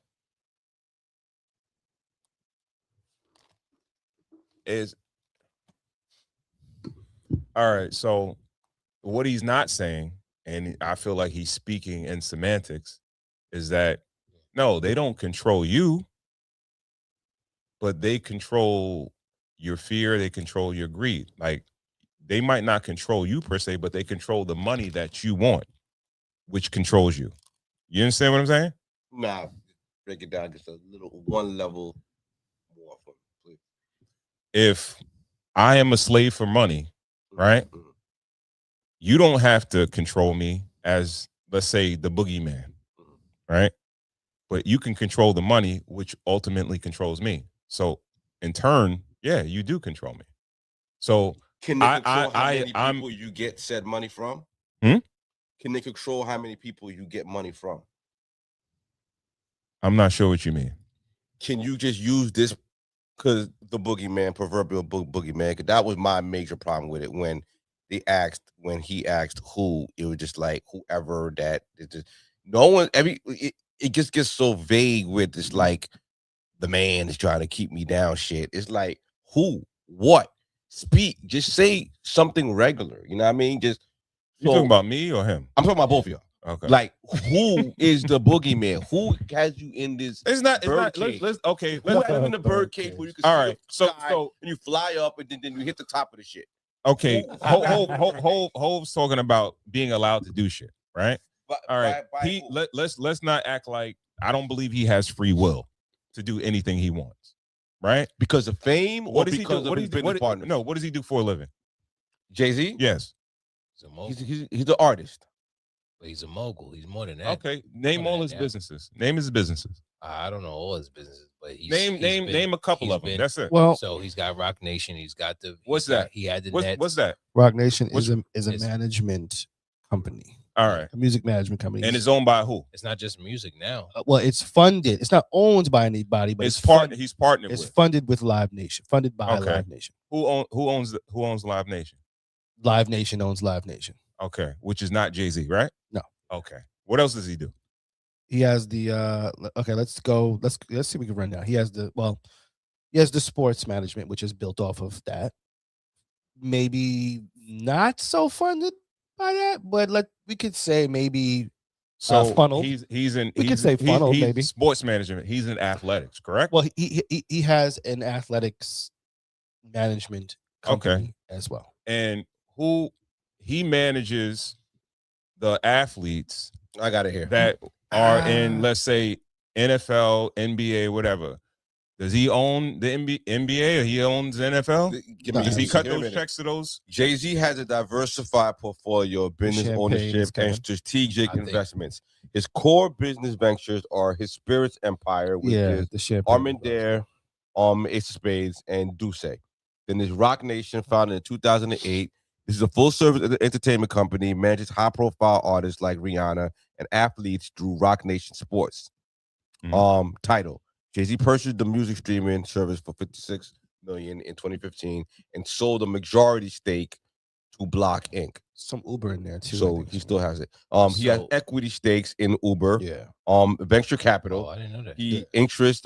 He has Marcy Venture partners, which funded nearly 100 companies. His music catalog, his art collection. Then there's real estate.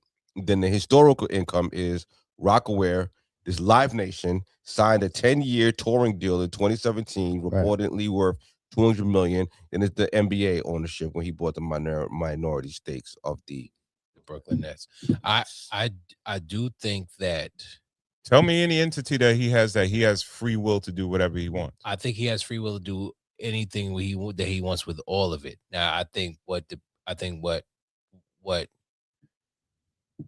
you don't want to do is just look too deep into the situation, because I think what he's trying to say. I think Marcy's venture products, he has 100%. That's his. I think the champagne company. I think he acquired. Yeah, but listen. All that stuff, anything that you do, has to be funded somehow, some way. So it goes exactly what I initially say though. Right, I understand, but that's what I'm saying is I think what he's trying to say is don't limit yourself based on who you think can fund what you're doing, because if you put on an aura that is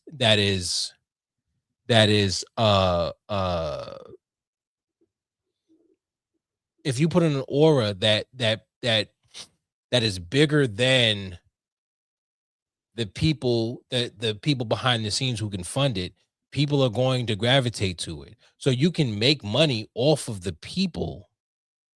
Say that again. Repeat that. If you put out an aura that is bigger than the entities behind the scenes that can fund what you're trying to do, the people are going to do it for you. So I think what he's trying to say is don't limit yourself to the entities that you feel like are going to, like, don't if you're an artist, don't limit yourself to whatever label that you think you want to sign to. Put yourself out there and show the people that you're trying to sell yourself to that you have no limit, because those people are going to invest in you, whether the people behind the scenes do it or not. So if Hollywood doesn't fund your acting career, you can put yourself on fucking YouTube, and the people that like you are going to make you a millionaire. It's not just going to be the stakeholders. So Michael B. Jordan, at the top of his acting career in Hollywood, he should have a YouTube channel where he's doing acting things. No, not at the top of his YouTube career. No, he's on the top of his acting career. Acting. Sorry, not the top of his act. Not at the top of his acting career. Why not? Not at the top of his acting career. Why not? Because he's already pushed past those limits. But what I named, but isn't he controlled by Hollywood at that point? If he's at the top of his limit, if he feels like that he's at a limit where he's controlled by Hollywood, then yes, he should go. Well, He should go push his limits. Too late. He should I go feel push like those limits, and those what limits end up falling back towards the people who support him. What we're learning from this Jay-Z conversation and running down his assets is that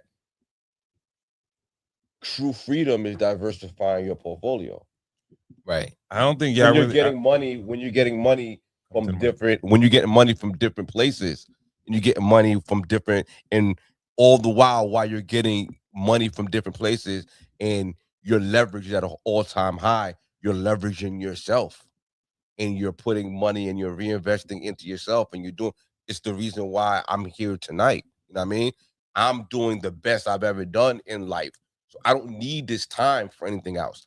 I could use this time to start and to keep Cigars and Whiskey growing. This is something that I'm doing for myself. So why shouldn't Michael B. Jordan be doing something for himself, or anybody out the top? Like, I'm looking at like this Jay-Z conversation, and like it's kind of like validating, like, yo, you kind of need a couple of different sources of income. So one proverbial boogeyman can't take you down. You got to be able to be like, okay, we're good over here. But I think that's what I'm saying. I'm good over here. Okay, that's what I'm saying. Okay. There's no one level of an entity that can hold you down.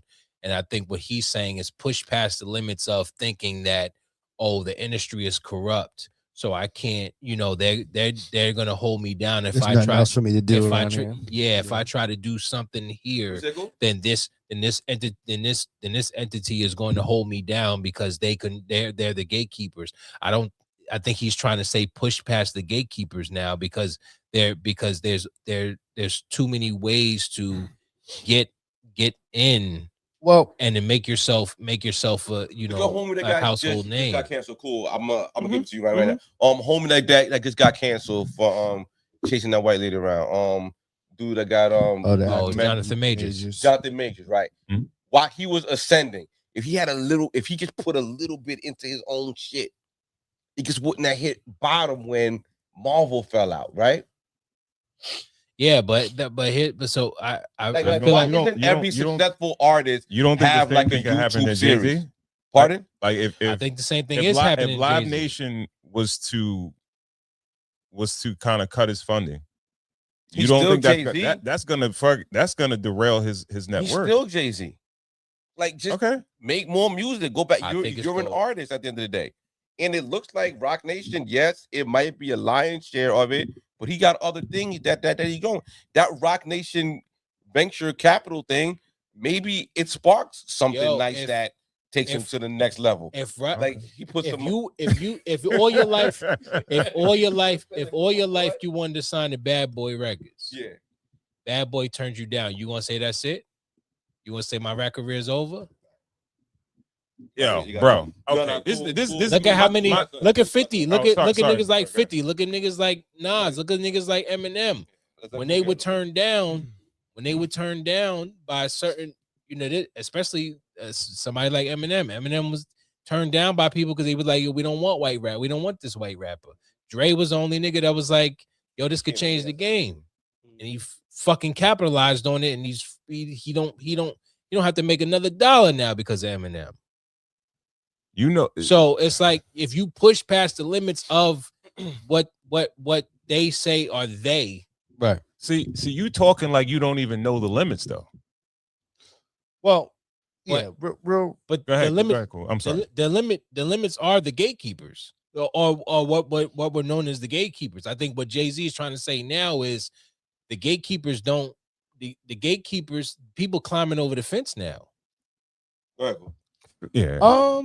Well, listen, to a certain degree, well, we all know that, Hove speaks from a, certain place of privilege. He's speaking from privilege, for yeah, sure. He's speaking from a certain place of privilege, but it kind of brings me back, not that I want to, say bring this guy up too much, but I was watching an interview way back, long time ago, and Puff was talking about, even on my level, there are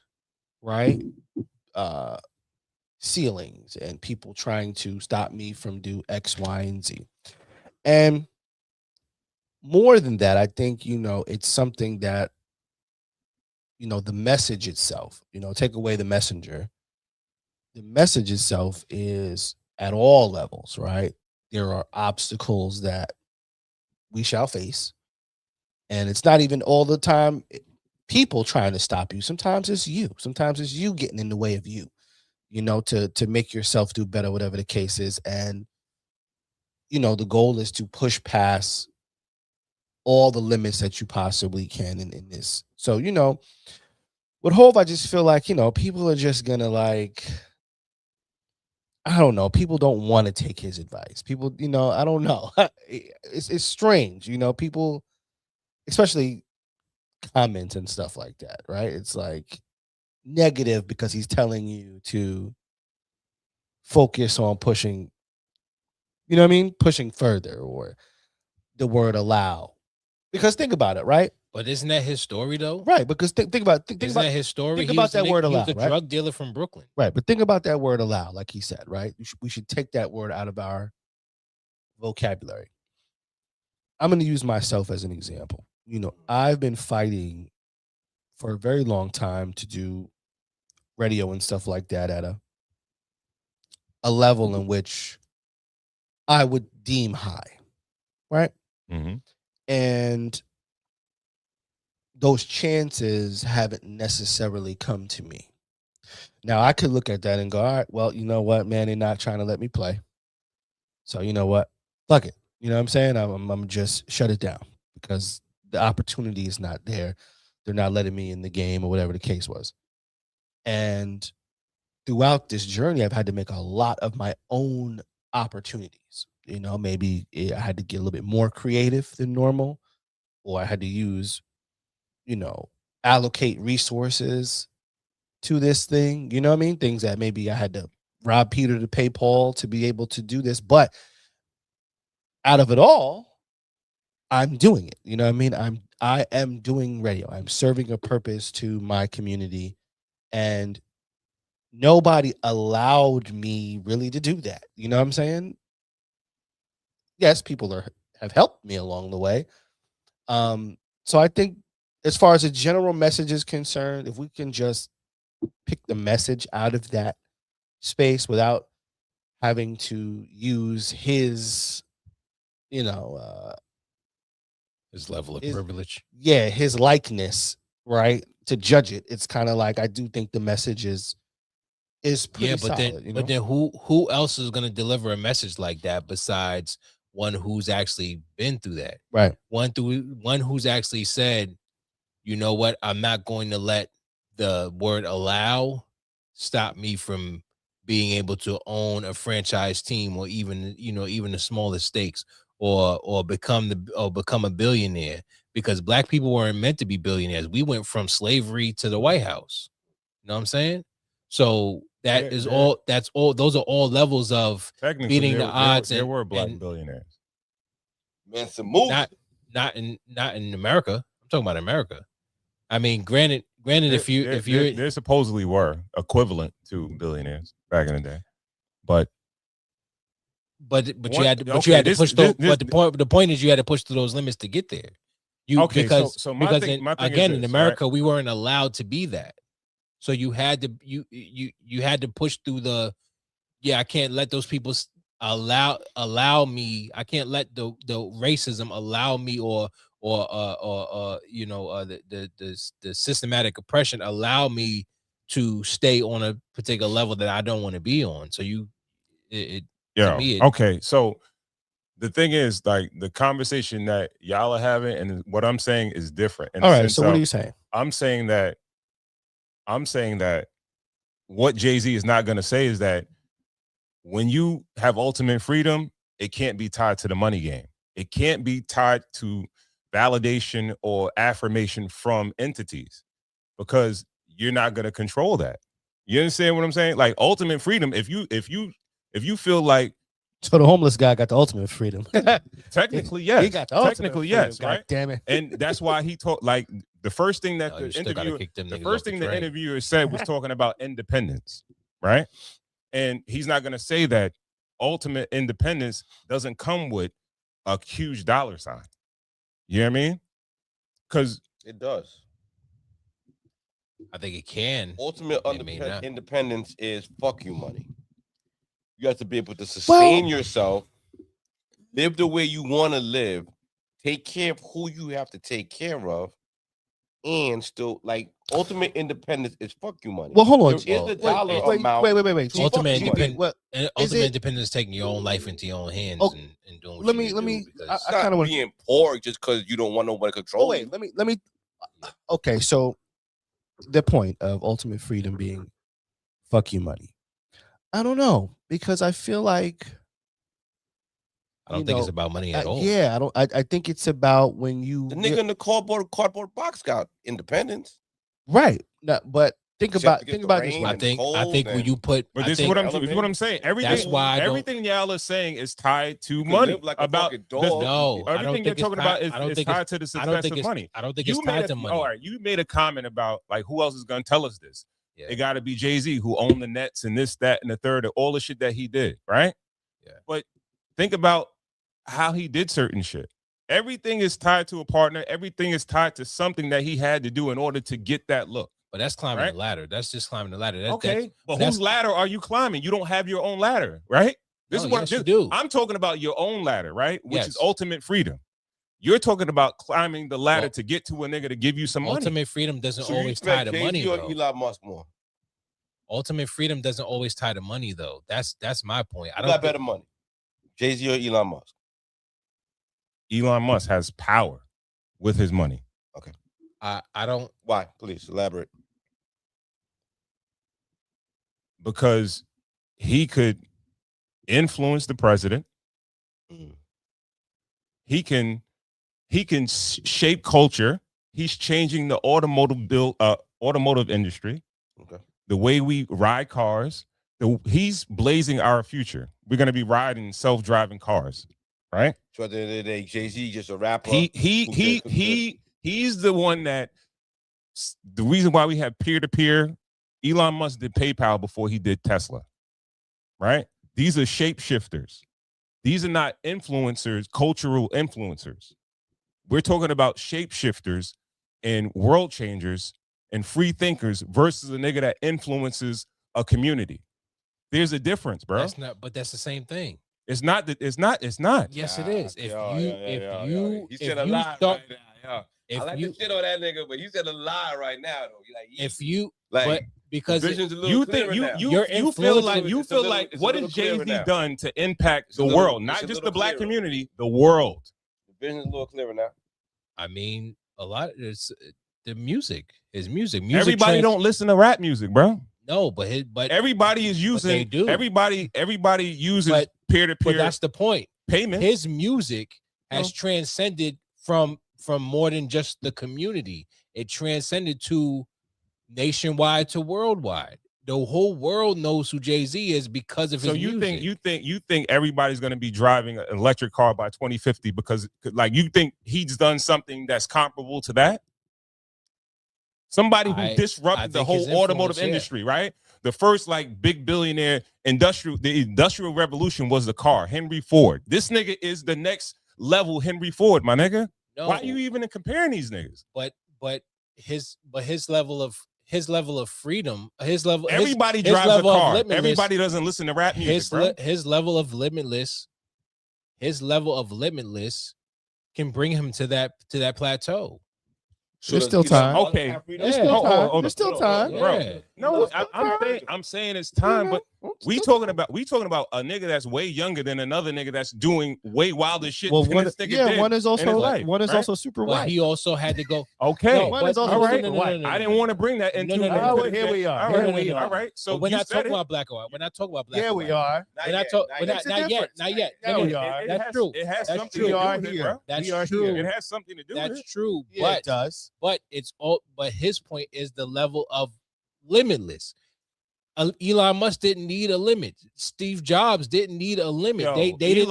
If you want to talk about money, Steve Jobs in particular, he didn't let people allow him to tell him. The difference is this. That he couldn't do. Steve Jobs, Elon Musk can cut a check to Jay-Z. Jay-Z can't cut a check to them. But he can cut a check to the next generation. Of what though? of the limitless Niggas looking thinkers, looking the up, trying to limitless get free thinkers. trying to get these niggas money.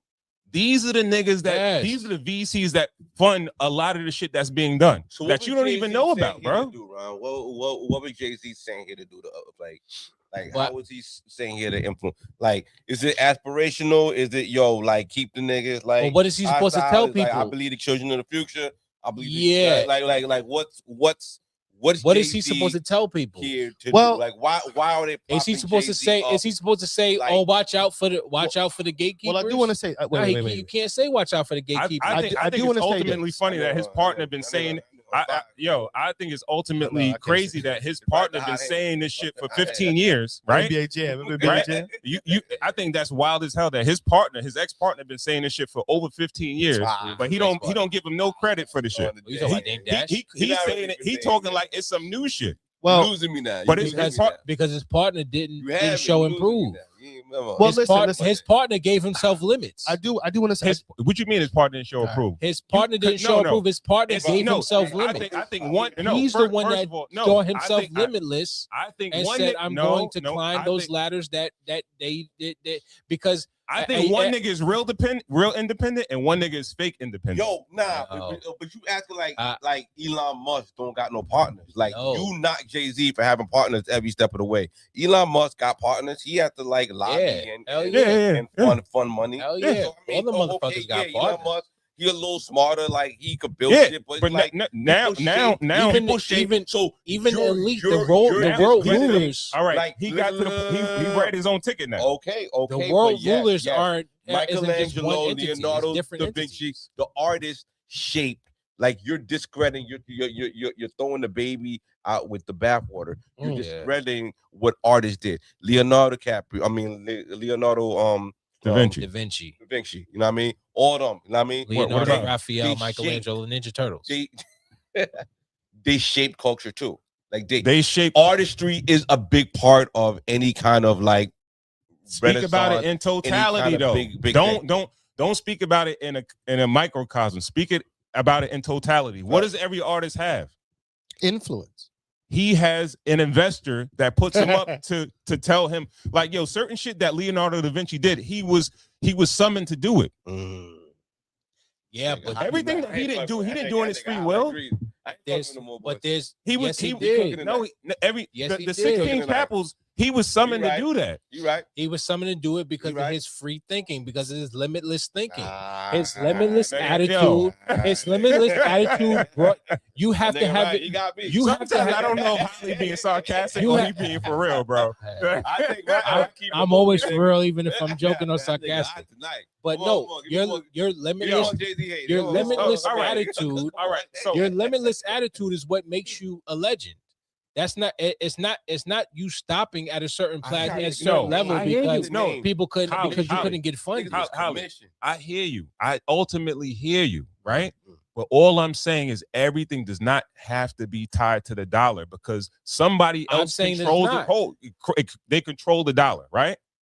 Now, yeah, Leonardo da Vinci could have free will, write his own ticket. If he's not like, if he say, yo, I don't give a fuck, I'll be poor and I'll do these paintings and shit like that, right?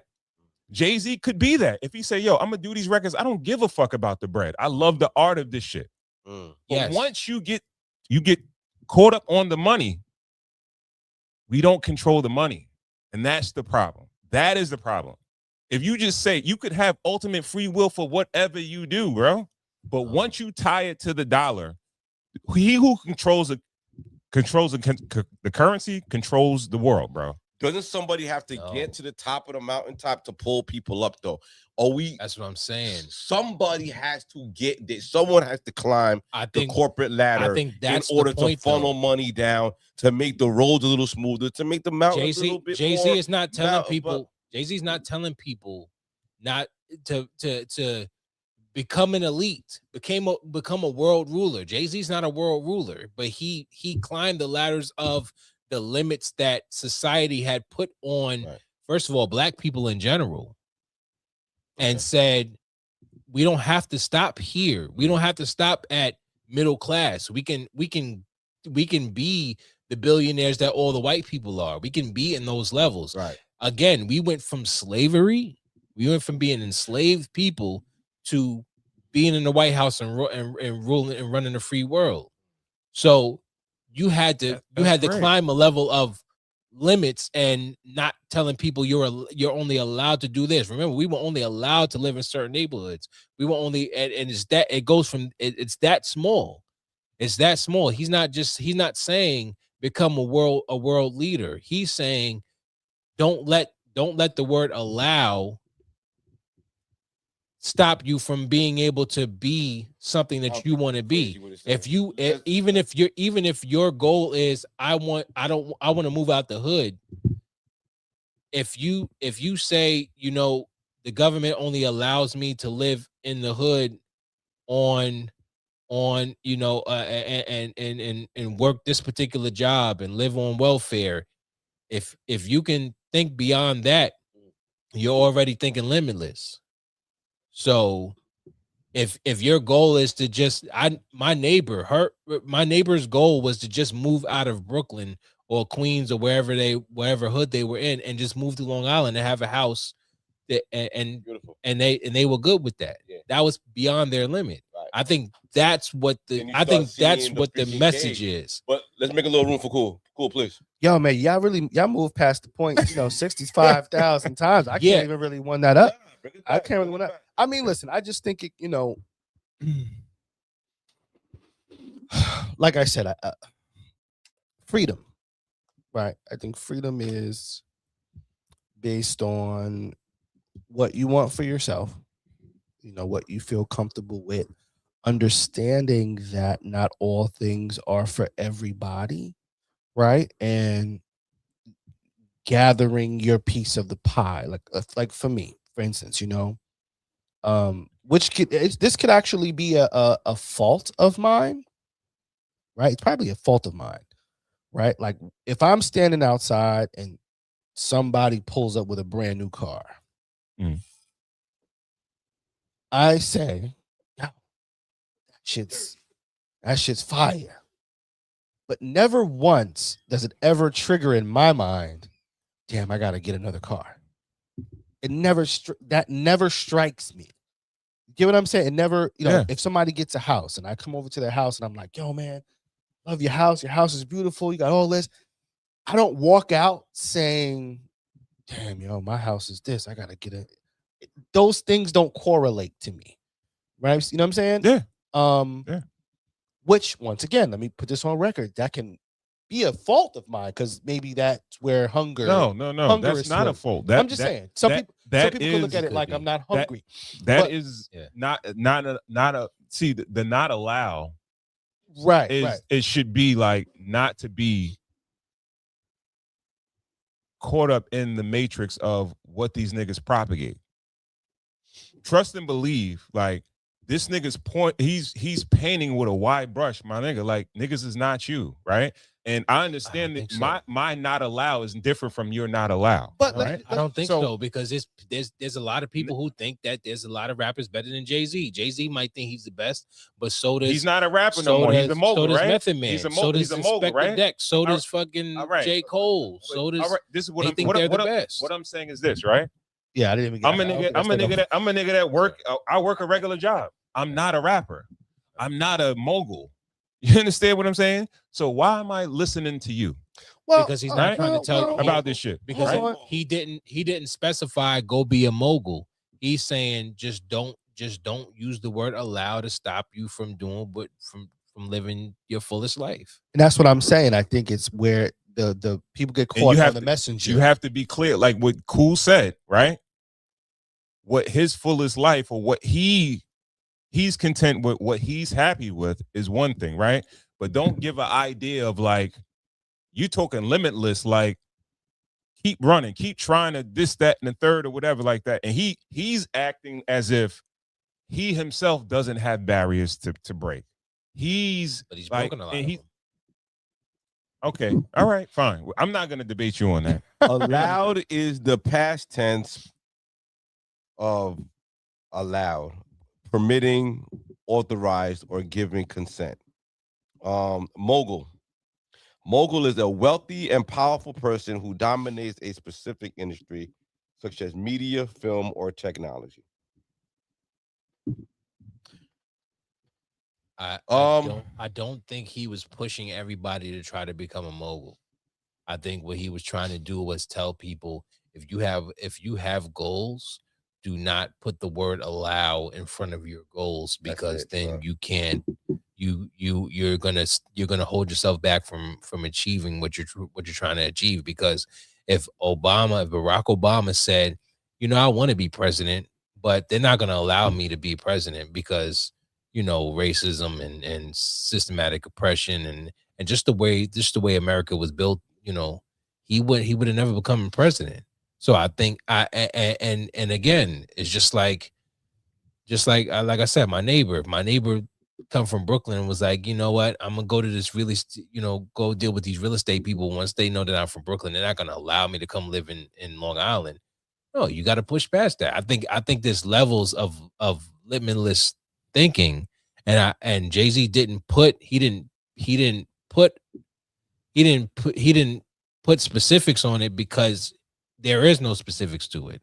There is whatever you want to be in life. Do not put the word allow in front of it, because we are entering a realm now where us as Black people can't be held down by the term allow, because we are breaking the barriers of allowance. We are breaking the barriers of not being able to live in certain neighborhoods, not being able to make a certain amount of money, not be able to be the big gatekeepers, not even be able to not even being able to not be world leaders. Well, listen, we can do that. Also, we can do that now. On a closing note, Cool. Let's wrap this up. On a closing note, I think it's if we were to take that same ideology of being allowed, right? I do think that the bigger picture is what we as a people allow ourselves to do, right? And sometimes we have the tendency to get in our own way about, because I was born here, I got to die here. Or because I'm born in the hood, I have to act or conduct myself in such a way. And maybe we could all just kind of take that little piece, remove the messenger, remove where the messengers, remove the messenger in their social status and financial status, and just say, okay, look, man, going forward, you can make more of yourself. You can continue to push barriers. And that's just kind of, I think, what we all should be trying to strive for. Whether you have $1 billion, whether you're striving for $1 billion, or you're just striving for a place to put your, for your babies to lay their head, or you're striving for, some more education, or you're striving for a job that can financially put you in a comfortable space. We just have to remove, because it's our thoughts. Sometimes our thoughts can get in the way, and that might be bigger. Our thoughts and our beliefs and our upbringings and our family and all of these things can be bigger than the invisible man that, we think is holding us back. You know what I mean? Right. There's a lot of things holding us back before you get to the man. Yeah.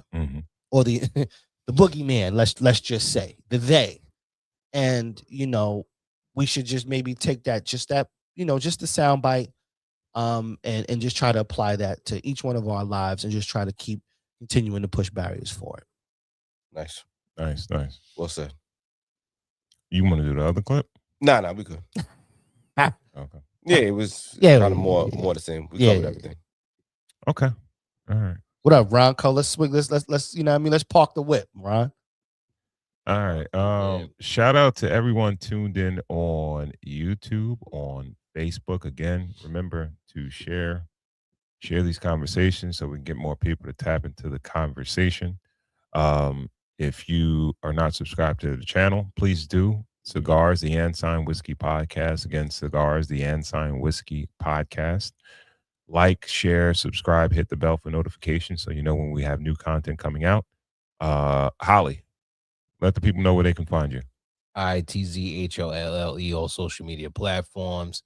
Also follow Father's Day Pod.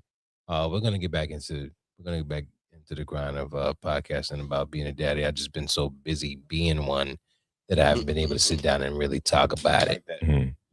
Talk about it. But I appreciate y'all, man. I really appreciate being here. It's always fun.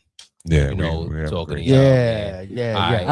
Honorary, honorary member, man. I feel so proud to be part of the family. Yeah. And I'm gonna as many times as y'all ask me to come, I'm gonna try to come. Pause. Gotcha. Hey. Corey, cool. Let the people know where they can find you. Yo, I'm not too tough to find, man. Anything on social media, it's Cool University. But the website, cooluniversity.com. I'm speaking. I'm putting artists on the air. You know what I mean? And I'm doing what they won't allow me to do. Cool. Real quick, Yes, can sir. you run down all the segments you have, like on you got autobiography? Oh you got, boy, we're gonna go with social media stuff. Just quick, just okay. So you put on vinyls, like yeah. it's a lot. So maybe we can use this as a teachable moment, right? So I spoke briefly about, and I'm gonna be fast because I know I don't want to hold the buck, stop the buck. We spoke about being allowed, right? And at this very moment, man, I'm applying and trying, and this is probably the most open I've ever been about it on air. Y'all have all heard these stories, but I felt like things aren't working in my favor. So I want to tell anybody who's creating content that a lot of people have struggles with creating content, right? They outside of what their normal is. So I decided to say, okay, well, what I'm gonna do is I'm just gonna pimp out every interest that I have. So I decided to use my social media a little differently than I normally would, and by pimping out these interests. Now, what I decided to do was look at everything I'm interested in when it comes to books. So I started doing segments kind of routinely. So some of the segments I have is artists you should know. So what I do is I scour. So I no longer really listen to the albums that come out on Thursday night, Friday morning anymore. I've kind of stepped away from that. And I scour the internet worldwide to try to find something that buzzes my ear. And then I do my research on them or whatever. And if I find that there's a body of work behind them, I do a segment called Artists You Should Know. Okay. And I try to just propel, and I look at my audience, because believe it or not, whether they try to tell me I don't or not, I know I have an audience that is paying attention. And I figured this out over time, that people are paying attention to these artists that I say are good. Right. So I decided to do Artists You Should Know. Another segment I have is songs you'll never hear on the radio. And these are songs that have a vibe. As a person who is a radio DJ, there's certain transition songs that work for me that I know nobody's heard. I know I'm listening to them. And I'm like, yo, if this was put with this, you know what I'm saying? This would liven up a set. So that's where I got songs you'll never hear on the radio. I got into a segment called Autobiographies, where all of the interesting people that I love, and they have books, and I buy the book, I read the book, and show them that. I even got a new one that I'm working on, X-rated, I call it. Twitter. Hey. Yeah, that's a good one, right? It sounds risque, as Diane would say. Remember Diane? Come on, Rock. Remember Diane? She'd be like, risque. But X-ray, how Twitter was changed to X, the platform X. Speaking of Elon Musk, so I decided to make a segment called X-rated, where I would go through and kind of rate my old tweets. Oh, yeah, I saw you did that. Yeah, right, my old tweets. But the funny part about it is, I realized my audience started liking when I was reposting just the tweet itself. So the ones that people said something about or quoted about, I actually took the tweet and now I elaborate on the tweet, like a message behind it. So that's called X-rated. Nice. And you know, I have a few others. Oh, the vinyl, of course. You know, I'm a big The vinyl is money. big vinyl lover. You had the Harry Belafonte in the cup Oh, flexing in the while you was pulling the cutty. other joint out. All right, nigga. I In see you. I'm watching you. in the I'm watching cutty. you. And you know, I know that was a very long-winded explanation, but I just want to, Much you know, appreciate it, man. You working hard. I'm working really We hard. see it. Oh, and I got an article that's going to be coming out very soon. It's called Local, and it's about the power of a radio station and its neighborhood, and how we should never lose that. We should always try to keep radio local and speaking for the people of the neighborhood. So that'll be dropping very, very shortly, as well as a whole bunch of other things, man. So I'm trying to kick ass out here, man. Can't fuck with me, man. Yeah. Salute. Thank you. All right. And with that, we want to thank you guys for tuning in to another episode of the Cigars and Whiskey Podcast. We will catch you on the next one. Peace. Yeah, baby. Peace in the Middle East.